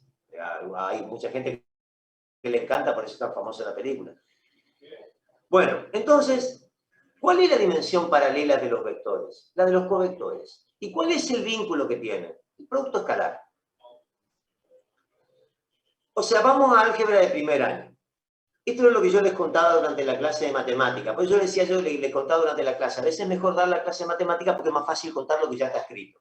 Ustedes cuando estaban en álgebra, la profesora de álgebra le dijo, chicos, vamos a aprender al producto escalar. El producto escalar es un producto que se multiplican dos vectores, un vector A y un vector B, se lo multiplica y da un número. Y se hace 2 por 4 más 5 por 3. Fantástico. Ustedes cuando le dieron el producto escalar estaban todos contentos porque era fácil. Se podía multiplicar fácil. Lo que la profesora les dijo nomás es, miren chicos, para poder multiplicar esto, más vale sigan esta regla. Acuesten el primero, pónganlo traspuesto, y pongan vertical el segundo, no lo pongan al revés, porque si no, les va a ser difícil hacer las curvitas de multiplicación. ¿Se acuerdan que la profesora hacía 2 por 4, 3 por 5 y le escribía acá abajo el número? Que era una regla que después era bien fácil para multiplicar matrices, porque cuando vos multiplicás matrices, ahí sí tenés que tener más cuidado como multiplicar. Entonces decía ella, el vector, acuesten el primer vector, pónganlo acostadito, y entonces se van a evitar el problema. Claro, la profesora de matemática estaba cometiendo un furcio. No es que la profesora de matemática no lo sabe. La profesora de matemática estaba solayando las reglas de los vectores. Nosotros acabamos de ver la regla de transformación de vectores. Cuando rotan las bases, los vectores tienen que rotar con los cosenos directores, o sea, con la matriz de rotación. Entonces, el vector B se forma las componentes B' como A por B. Si yo hago la traspuesta de todo esto, tengo que transponer este lado. ¿Y se acuerdan cómo se transponía un producto de matrices? Se transponía cada uno de ellos, pero además se tenía que dar vuelta el producto. ¿Se acuerdan? Y si no se acuerdan ahora, que están mirando. No solamente, no es que el B traspuesta es A traspuesta por B traspuesta, hay que dar vuelta. Fantástico, hasta acá nada nuevo, no hay ningún problema. ¿Qué quiere decir eso? Que si el B traspuesto prima es así, el A traspuesto, porque esto es un vector traspuesto, tiene que ser cambiar de esta manera cuando rotan los ejes. Quiere decir que los ejes rotaron con A, el vector B se cambió así, el vector A', o sea, el vector B' así y el vector A' así. Entonces, el producto escalar del vector A' por B', ¿cambia o no cambia? La cuestión es que si se trata de un producto escalar, el resultado es un escalar, ¿no es cierto? Por lo tanto, ¿qué les parece a ustedes? Ustedes agarran dos vectores, hacen el producto escalar y sacan un número, el que se les ocurra. Rotan los ejes. Las componentes de los vectores cambiaron porque cambiaron los ejes. Y ustedes siguen haciendo el mismo producto escalar. Acuérdense que los vectores en sí son invariantes. Entonces, el producto de las componentes, ¿qué escalar tiene que dar en el nuevo sistema de ejes? El mismo. A ver, alguno que se anime. Porque no lo escuché. Fuerte y claro, diría la propaganda del audífono. El mismo escalar. El producto escalar no va a cambiar. Porque ustedes no pueden cambiar el resultado de una operación matemática porque cambien los ejes. Porque si no, eso da cualquier cosa. ¿Me entendés? Eso termina dando cualquier cosa. No puede. Si ustedes por rotar los ejes, resulta ser que les da un nuevo producto, ustedes están haciendo cualquier cosa. No pueden cambiar el resultado. Supónganse que el producto es para dar una energía. Están por sacar la energía de un sistema. Están multiplicando el vector distancia por el vector fuerza. ¿Cómo la energía va a cambiar porque ustedes roten los ejes? El producto escalar es el mismo, no puede cambiar. Por lo tanto, obtener el producto escalar a partir de las componentes rotadas o obtenerlo a partir de las componentes originales, tiene que dar lo mismo. Pero miren cuál es el problema que se genera acá.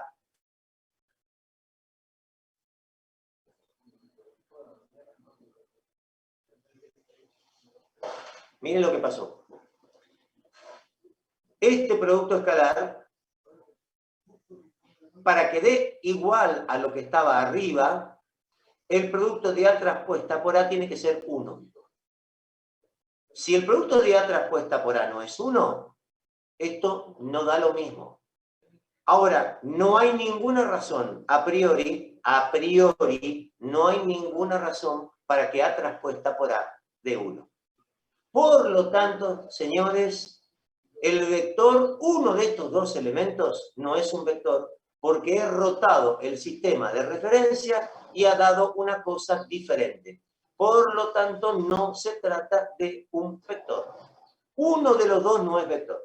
¿Cómo B es vector? El que no es vector es el A transpuesto. El A transpuesto es un covector. Es entonces, la dimensión paralela de los vectores viene dado por culpa, entre comillas, del producto escalar. El producto escalar nos revela que la aparición de esta cosa en el medio de los dos dice que no están transformando como vectores, porque si no, el producto escalar debió permanecer invariante. Fíjense cómo con una nimiedad se te tumban todas las latas que vos pensabas que eran normales las latas. La lata estaba todo bien. ¿Cómo? Hasta ahora nunca se me pasó una cosa así. Había sido que yo lo aposté y el hecho de haberlo acostado me dice que no es más un vector. En la sola operación de acostarlo te dice que no es más un vector. Lo tuviste que acostar no para poder multiplicar, lo tuviste que acostar para decir que no era un vector.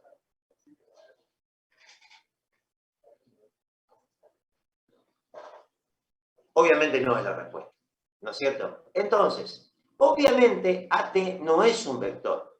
Bueno, esto es todo lo que ya hablamos. Bien, una cosa importante.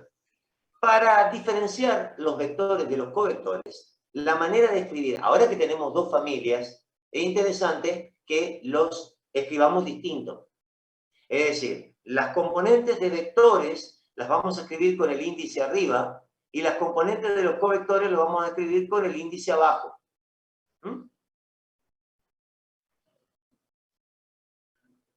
Entonces, formalmente los covectores son estas cosas que estoy escribiendo arriba.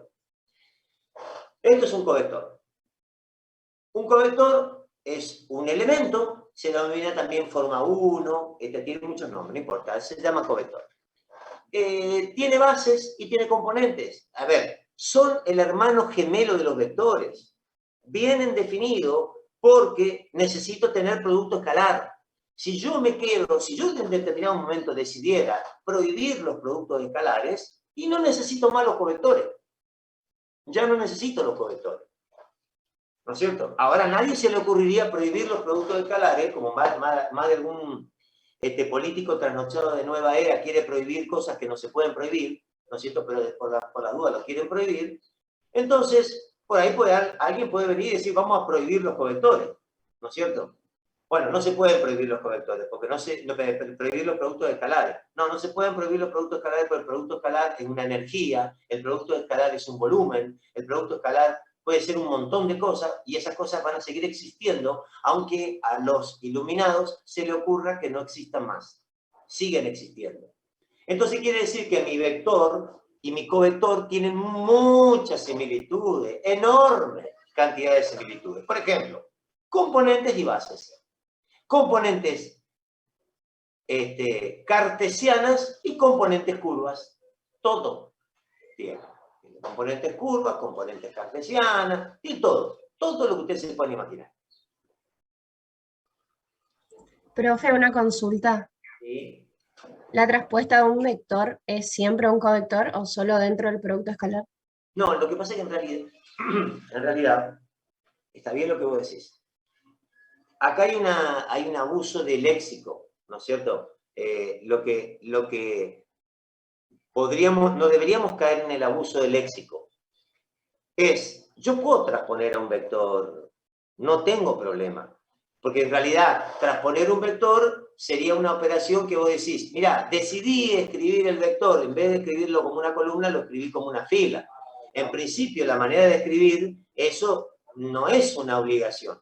Ahora, dentro del marco matemático, no existe el vector acostado, no existe el vector traspuesto, ¿me entendés? No existe. O sea, vos lo podés escribir como traspuesto, pero no lo podés usar matemáticamente. Es decir, una palabra, tenía poco espacio en el apunte y escribí el vector acostado y no, porque no lo podía escribir parado, digamos, ¿me entendés? Entonces, en vez de escribir el vector como las tres componentes en forma de una columnita, lo escribí en un renglón para que no me quede feo el apunte. Que de hecho he hecho eso, yo lo he hecho. Ahora, yo lo estoy escribiendo por una cuestión de léxico, una cuestión de lenguaje humano. Cuando me voy a la matemática, los vectores se escriben paraditos y los covectores se escriben acostaditos, por decirlo de alguna manera. Pero a ver, ¿qué pasa? Yo quiero que vos me entiendas esto. Cuando vamos a la notación indicial, lo de acostado y parado no tiene ningún sentido. Sí tiene sentido que escribas el índice abajo o lo escribas arriba. No sé si me explico. Esto es lo que vos ves en notación indicial. O sea, vos te das cuenta que según la notación que uses, el concepto de acostado o parado varía. ¿Me entendés? Pero en notación indicial, nunca escribas la componente de un vector arriba, porque se van a confundir. Las componentes de los vectores van arriba y las componentes de los covectores van abajo. Perfecto, gracias. Bueno, ¿sí? En el caso que mostró anteriormente, entonces es el vector que necesita un covector para mapear a escalar. Sí, eso es. El covector apareció para que los covectores se puedan los covectores aparecieron para generar el producto escalar con un vector. Por eso se dice mapear a escalar, significa generar el producto escalar. Es algo yo sé que puede parecerle raro a ustedes, pero la cosa es así. En álgebra, cuando vos querés definir un producto o querés definir algo, vos tenés que tener las entidades matemáticas adecuadas. Por ejemplo, ¿vos podés dividir vectores? No. No está definida la operación división entre vectores. No existe eso. Entonces, no hay manera de definir una entidad matemática que se llame divivector que divida los vectores. No existe. No se puede. No está definido dentro del álgebra vectorial. No nos interesa. Verás que no nos interesa. Bien. Una cosa importante. Ven que como los componentes de los covectores se escriben con el índice abajo, las bases de los covectores se escriben con el índice arriba. Esto es una práctica que parece una práctica pelotuda. Vos decís, pero ¿para qué eso? Ustedes no tienen idea lo importante que es escribir arriba y abajo los índices, para que uno sepa que no se está equivocando. O sea que cuando ustedes estén por multiplicar una componente con un vector, los dos índices no pueden estar abajo. Los dos índices no pueden estar arriba. O sea, al multiplicar, uno tiene que estar abajo y uno tiene que estar arriba. Entonces, ¿qué quiere decir esto?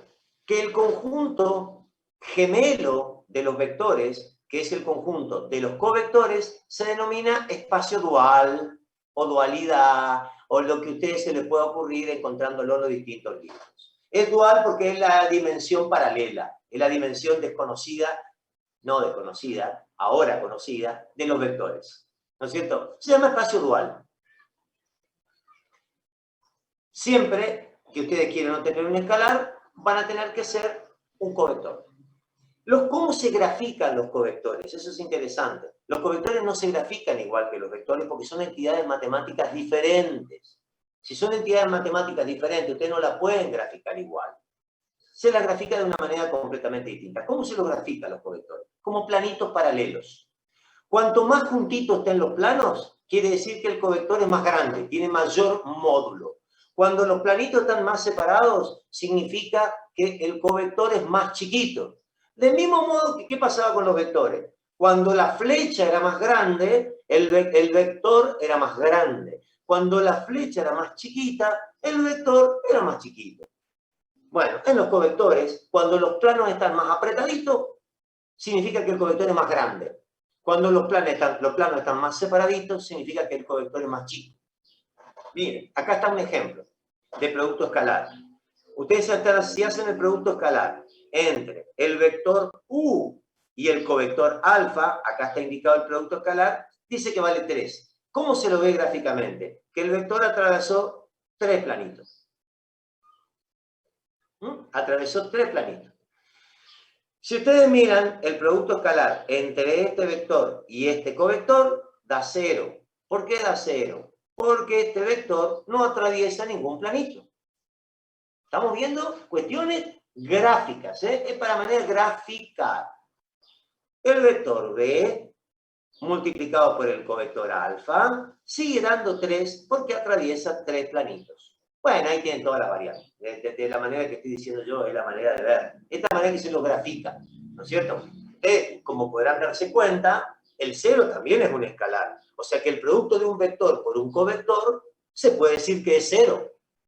Y ustedes podrían pensar que existe una idea de normalidad, ¿no es cierto? De algo que es normal a algo. Porque se acuerdan que el producto escalar de 2 vectores, que ahora resulta que descubrimos que no son vectores, ¿no?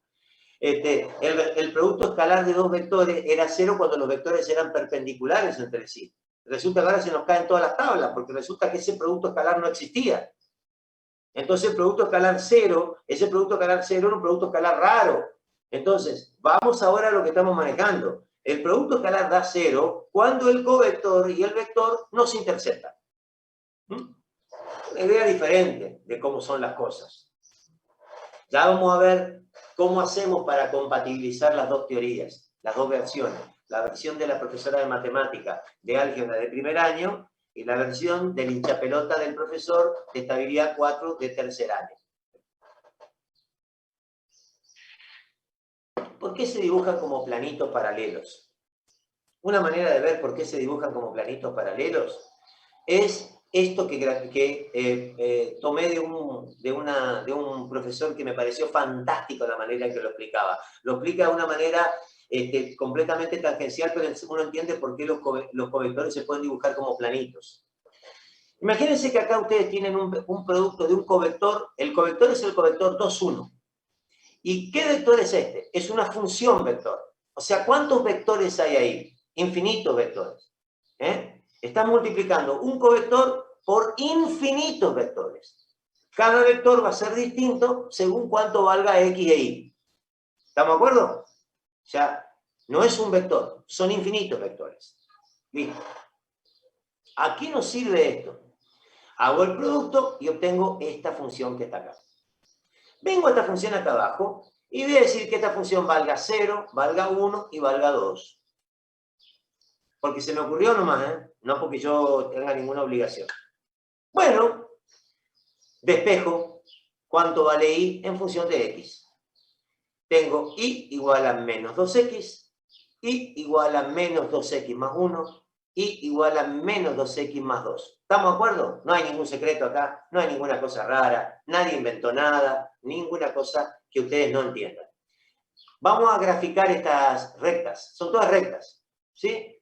La recta primera va por acá, la recta segunda va por acá, la recta tercera va por acá. Ustedes podrían seguir graficando 3, 4, 5, 6, 7, y va por acá, va por acá, va por acá. Fíjense qué cosa acabamos de hacer nosotros. En un sistema, en el plano, estamos en el plano, acabamos de graficar el covector. Porque ¿qué es lo único que permaneció constante en esta figura? El 2, 1. Eso permaneció constante. Eso no lo cambiamos. Quiere decir que esa figura representa al 2, 1. Representa el covector. Por eso son planitos paralelos. Es la manera más óptima para representarlo al vector. Fíjense, si yo en vez de poner 2, 1 hubiera puesto 2, 2, ¿no es cierto? Es como un covector un poco, o sea, cambiando esas componentes, cámbienla ustedes en su casa, ¿no es cierto? Van a darse cuenta que lo que ustedes hacen es apretar o separar los planos. Lo que hacen es los comprimen, o sea, las líneas rectas esas, son rectas en realidad, pero son planos porque yo lo estoy mirando como normal a la hoja, ¿no es cierto? Esas líneas se van a apretar o se van a separar según ustedes cambien el 2,1. O sea, ¿qué están cambiando? El módulo del covector.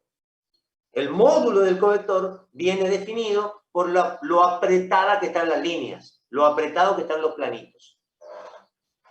Esa es la razón por la cual los covectores se grafican de esa forma.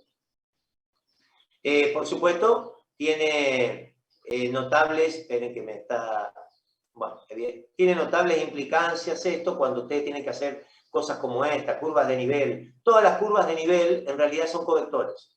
Esto graficado acá, sería como un mapa de covectores variables.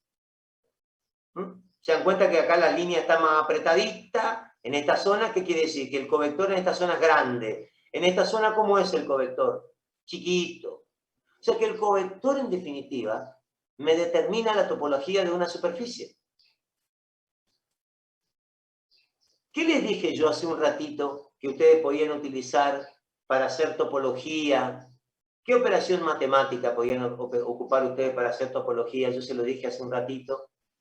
Derivada direccional. El gradiente, ¿no es cierto? El gradiente es un covector, muchachos. Así de simple. El gradiente es un covector. Gente, el gradiente es un covector, neto covector. Neto covector.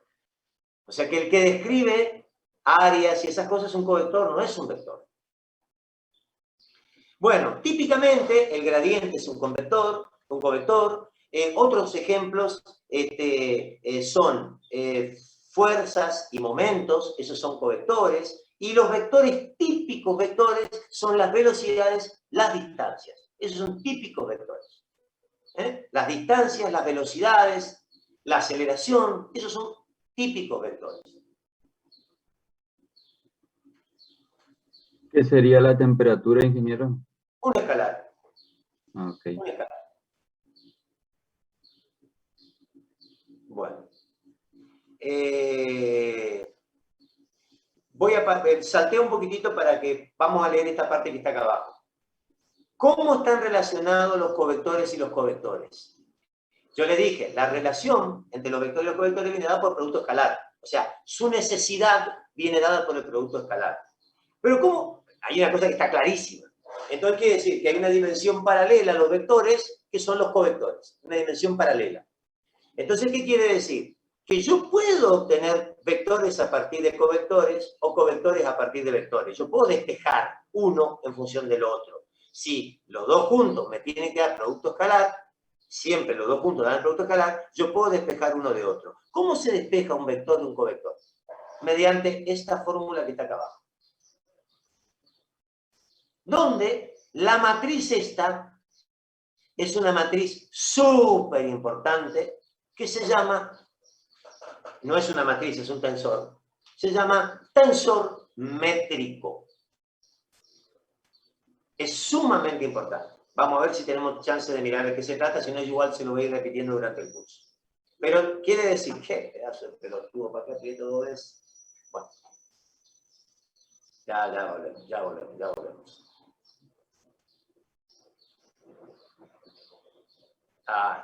Bien. Entonces, el tensor métrico, ustedes quieren saber cuál es el covector que está asociado a este vector, lo multiplican por este coso que está acá. Y ustedes me dicen, ¿cómo se saca ese coso que está allí? ¿De qué depende ese coso que está ahí? Ese métrico. Depende de la geometría. De la geometría. Les digo dos para que lo vayan pensando. ¿Saben cuánto vale este tensor métrico cuando la geometría es cartesiana? Cartesiana vale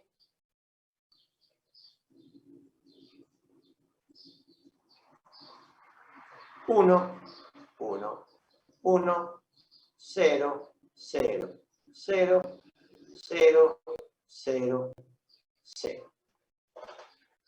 La geometría cartesiana es la geometría más simple que se puede tener. Su tensor métrico vale 1, 1, 1.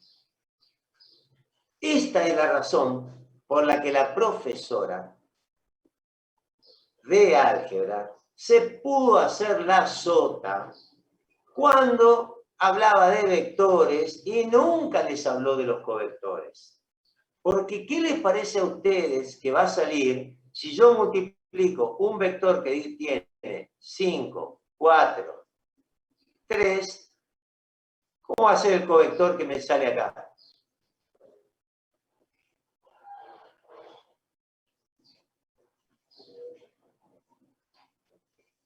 ¿Cómo es? Igual, pero las componentes se escriben horizontal. Yo lo escribo en horizontal. Decime qué escribo. 5, 4, 3. Señor. 5, 4, 3. O sea, cuando estoy en geometría cartesiana, me puedo hacer soberanamente el idiota con respecto a los covectores. Porque me salen igual que los vectores acostados. Entonces la profesora de álgebra le dijo que lo que hacían era acostar el vector. La profesora de álgebra estaba utilizando toda esta teoría para poder decir eso. Todo este problema está, todo lo que venimos conversando no sé cuánto ya hace, era para llegar a este punto. En el caso de la geometría cartesiana, el tensor métrico es el tensor unidad. Entonces, los vectores y los covectores son como hermanitos gemelos, idénticos. Entonces yo me hago el boludo, no digo nada. Hablo de uno, hablo del otro, y digo que el gradiente es un vector, y digo que el vector normal en una superficie es un vector, y nunca le hablé del covector. Pero cuando me voy, por ejemplo, a coordenada polar, esto lleva una R acá, al cuadrado. Por lo tanto, chau tu vector y covector. Chau, ya no son más iguales. En una coordenada polar nomás. Oye, esto es ya cilíndrica, porque dejé el 1 acá abajo.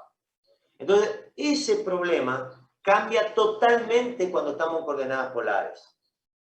La métrica depende del área en el que ustedes están. La métrica va a producir distintas situaciones. Bueno, vamos a ir a los tensores. Vamos a pasar rápido por acá, porque en realidad yo algo hablé en clase de estos tensores. Los tensores son, esto ya lo vieron, ya lo vimos en clase, toda la historia. Pero se me fue un poquito a la larga esto. Bueno. Acá ya esto lo vimos en clase. Bueno, la palabra tensor ya vimos en clase. Bueno, los tensores, ¿qué son? Esta es la definición de tensor. Los tensores son aplicaciones lineales que están formadas por vectores, escalares y covectores. Esto es un tensor, como yo les decía. Ahora que vinimos viendo finita la cosa, vamos a poder decir que este tensor, un tensor, tiene n covectores y m vectores. Está formado por una m cantidad de vectores y una n cantidad de covectores. ¿Y por qué estoy diciendo esto? Porque estoy utilizando el mismo concepto que utilicé para hacer aparecer el covector. Yo necesito tener el producto escalar. O sea, yo tengo que tener la posibilidad de reducir mi tensor a un número. No me importa por qué, pero yo tengo que tener esa posibilidad. Entonces, para poder tener esa posibilidad, ¿cómo armo al tensor? Lo armo con vectores y covectores. Porque yo sé que si lo multiplico a los covectores por vectores y a los vectores por covectores, voy a llegar al escalar. Esa es la única razón por la cual se define un tensor. Un tensor es una entidad que está formada por vectores y covectores. Por eso hereda de los vectores y los covectores la capacidad de rotar ante los ejes. Por eso el tensor en realidad es un vector grande, o un covector grande, porque está formado por varios de ellos. Esa es la idea del tensor, ¿no es cierto? ¿Y por qué se necesita tensor? Y ya lo vimos en clase, porque por ejemplo el estado de tensión de un punto es un tensor. ¿Qué va a hacer? ¿Hay tensores que están formados solo por vectores? Sí. ¿Hay tensores que están formados solo por covectores? Sí. ¿Hay tensores que tienen vectores y covectores? Sí. Bueno. El orden del tensor. El orden del tensor es la suma de n más m. O sea, si el tensor está formado por 2 covectores más 2 vectores, el orden del tensor es 4. Si el vector está formado, perdón, si el tensor está formado por 2 vectores, el orden es 2. Si el tensor está formado por 2 covectores, el orden es 2. Si está formado por un covector, el orden es 1. Y el tensor es un covector. Ahí el tensor se transforma en su covector. Cuando el tensor está formado por un vector, se transforma en vector. Es de orden 1. Entonces, la cosa ahora es mucho más sencilla de ver si uno trata de verlo dentro de esta línea. Esto que grafiqué acá es el covector. O sea, es un tensor de orden 1. El covector es un tensor de orden 1. ¿Formado por quién? Por un covector, obviamente. El vector es un tensor de orden 1 que está formado por un vector. Por supuesto, ¿qué necesita este tensor para ir a escalar? Como está formado por un covector, necesita de un vector para ir a escalar. Este que está formado por un vector, ¿qué necesita para ir a escalar? Un covector. Este tensor, que está formado por 2, ¿ven? Está puesto abajo, está formado por 2 covectores. ¿Cuántos vectores necesita para ir a escalar? 2 vectores. Hay que hacer un doble producto escalar. ¿Qué típico tensor es este? El métrico. El tensor métrico es típicamente este. ¿Qué tensor es este? Un tensor que está formado por 2 vectores. Este es el tensor de regiones. Este es el tensor de Levi-Civita, ya lo vamos a ver. Es de orden 3. Este tensor es de orden 2. Está formado por un vector y un covector.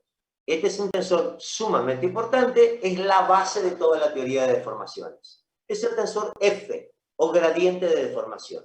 Es el tensor más importante que existe por kilómetros en deformaciones. Bueno, en notación inicial, ¿cómo escribimos a los tensores en notación inicial? Bueno, lo escribimos así.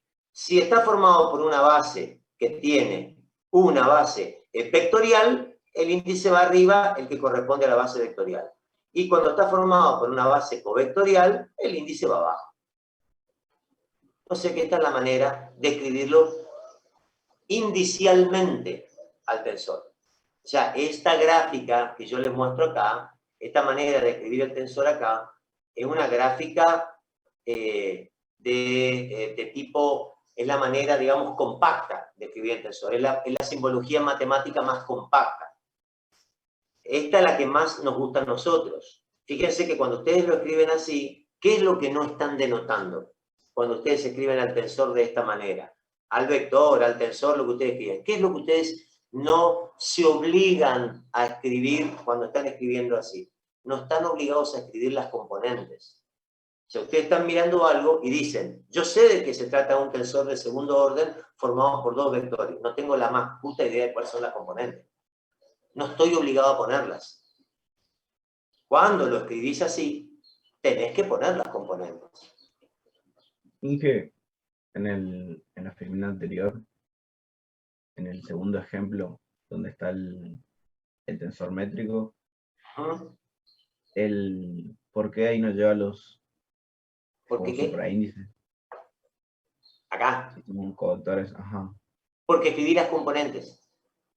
Están escritos abajo, está escrito las componentes del vector, nada más que las componentes escribí acá. Acordate, cuando el vector, cuando es un covector, cuando es un covector, las componentes tienen el índice abajo. Entonces, acá, esto que está escrito acá, estos son componentes, esto es componente. Entonces, si este es un covector, o sea, si es un tensor que tiene 2 covectores, los 2 índices van abajo. Ah, ok. Es para diferenciar cuando hay vectores y covectores. Acá lo tenés el ejemplo. Ahí lo tenés el ejemplo.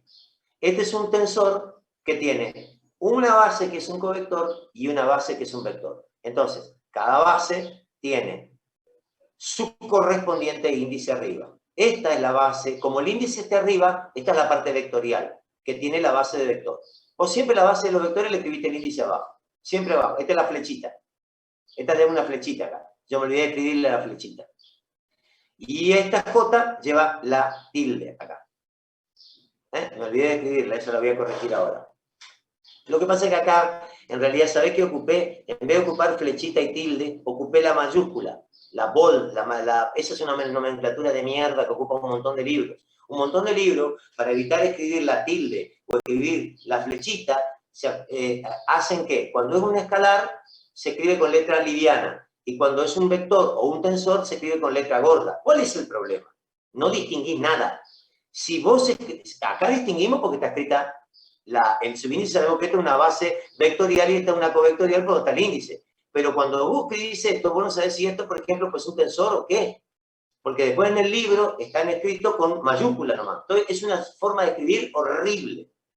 Yo en el apunte, ¿cómo escribo? Los vectores con flechita, los covectores con tilde y los tensores en gordito. Los tensores en bold, digamos, letra gorda.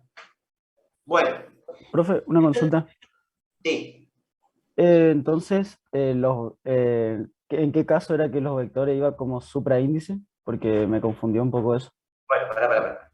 Siempre los vectores tienen sus componentes como supraíndices y sus bases como subíndices. Porque tiene que estar siempre invertido lo que vos multiplicás. ¿Entendés? Siempre están invertidas las multiplicaciones. ¿Qué quiere decir eso? Que vos, cuando agarres esta matriz, lo que es Y, tenés que multiplicarla por lo que tiene Y abajo. Este que tiene abajo la J son dentro de este tensor las componentes covectoriales, que van multiplicadas por la base que tiene arriba la J. ¿Estamos? Entonces, siempre es invertido. La base de vectores tiene el subíndice abajo, pero tiene la componente arriba. La base de covectores tiene el índice arriba porque tiene las componentes abajo. Siempre dado vuelta, todo al revés, siempre al revés. El vector se nombra de una manera y la base de otra. Por supuesto, como hay dos maneras de escribirlo, resulta ser que las componentes del vector tienen el índice arriba, al igual que la base del covector, pero nunca se deben multiplicar porque no tienen nada que ver. ¿Me entendés? Por eso es importante escribir arriba y abajo. Porque cuando vos la ves escrita en el mismo lugar, vos decís, yo eso no lo tengo que multiplicar. Porque yo no puedo multiplicar la base de un vector por la componente de un covector. Vos no podés multiplicar 50 helados por 48 licuadoras. No se puede. La base del covector es la base del covector. La base del vector es la base del vector. Son dos bases completamente distintas. Son dos espacios geométricos distintos. Están juntitos y están unidos por la matriz métrica, todo lo que a vos te guste. Están pegaditos, están vinculados por producto escalar, todo lo que vos quieras poner. Pero son dos mundos completamente paralelos, con dos bases paralelas. Dos componentes paralelas. Una consulta. Quiere decir que siempre va a multiplicar primero por la base de vectores, el producto tensorial, y después recién por la base de covectores, ¿o se puede invertir eso? No, el orden en que multiplique no tiene ninguna importancia. Vos podés multiplicar uno, ¿sabés lo que estás segura que no va a pasar? No vas a tener problema porque vos te vas a equivocar qué tenés que multiplicar por qué. No importa qué multipliques primero. Lo que sí importa es que vos no multipliques mal. Por ejemplo, la parte de base de que tiene base vectorial, tenés que multiplicar por la parte de este tensor que tiene vectores. ¿Entendés? Porque esta es la base vectorial. Se multiplica por la parte de componente que tiene vectores. La parte del tensor que está formada por covectores se multiplica por la base covectorial. No importa qué multipliques primero, no hay ningún problema. Lo que no podés es multiplicar mal. Bien. Y otra cosa, ¿y J siempre varían de 1 a 3 en el espacio? ¿O puede variar más? Por las componentes de... Sí, podría haber más. Lo que pasa es que el espacio para ingeniería, el espacio en ingeniería, el más grande que es útil para ingeniería, es el espacio de 3 dimensiones. Perfecto. Es el espacio útil. Ahora, puede ser más, claro que es más. O el espacio-tiempo son 4. Todas estas cosas sirven también para física de relatividad, y ahí son 4. El espacio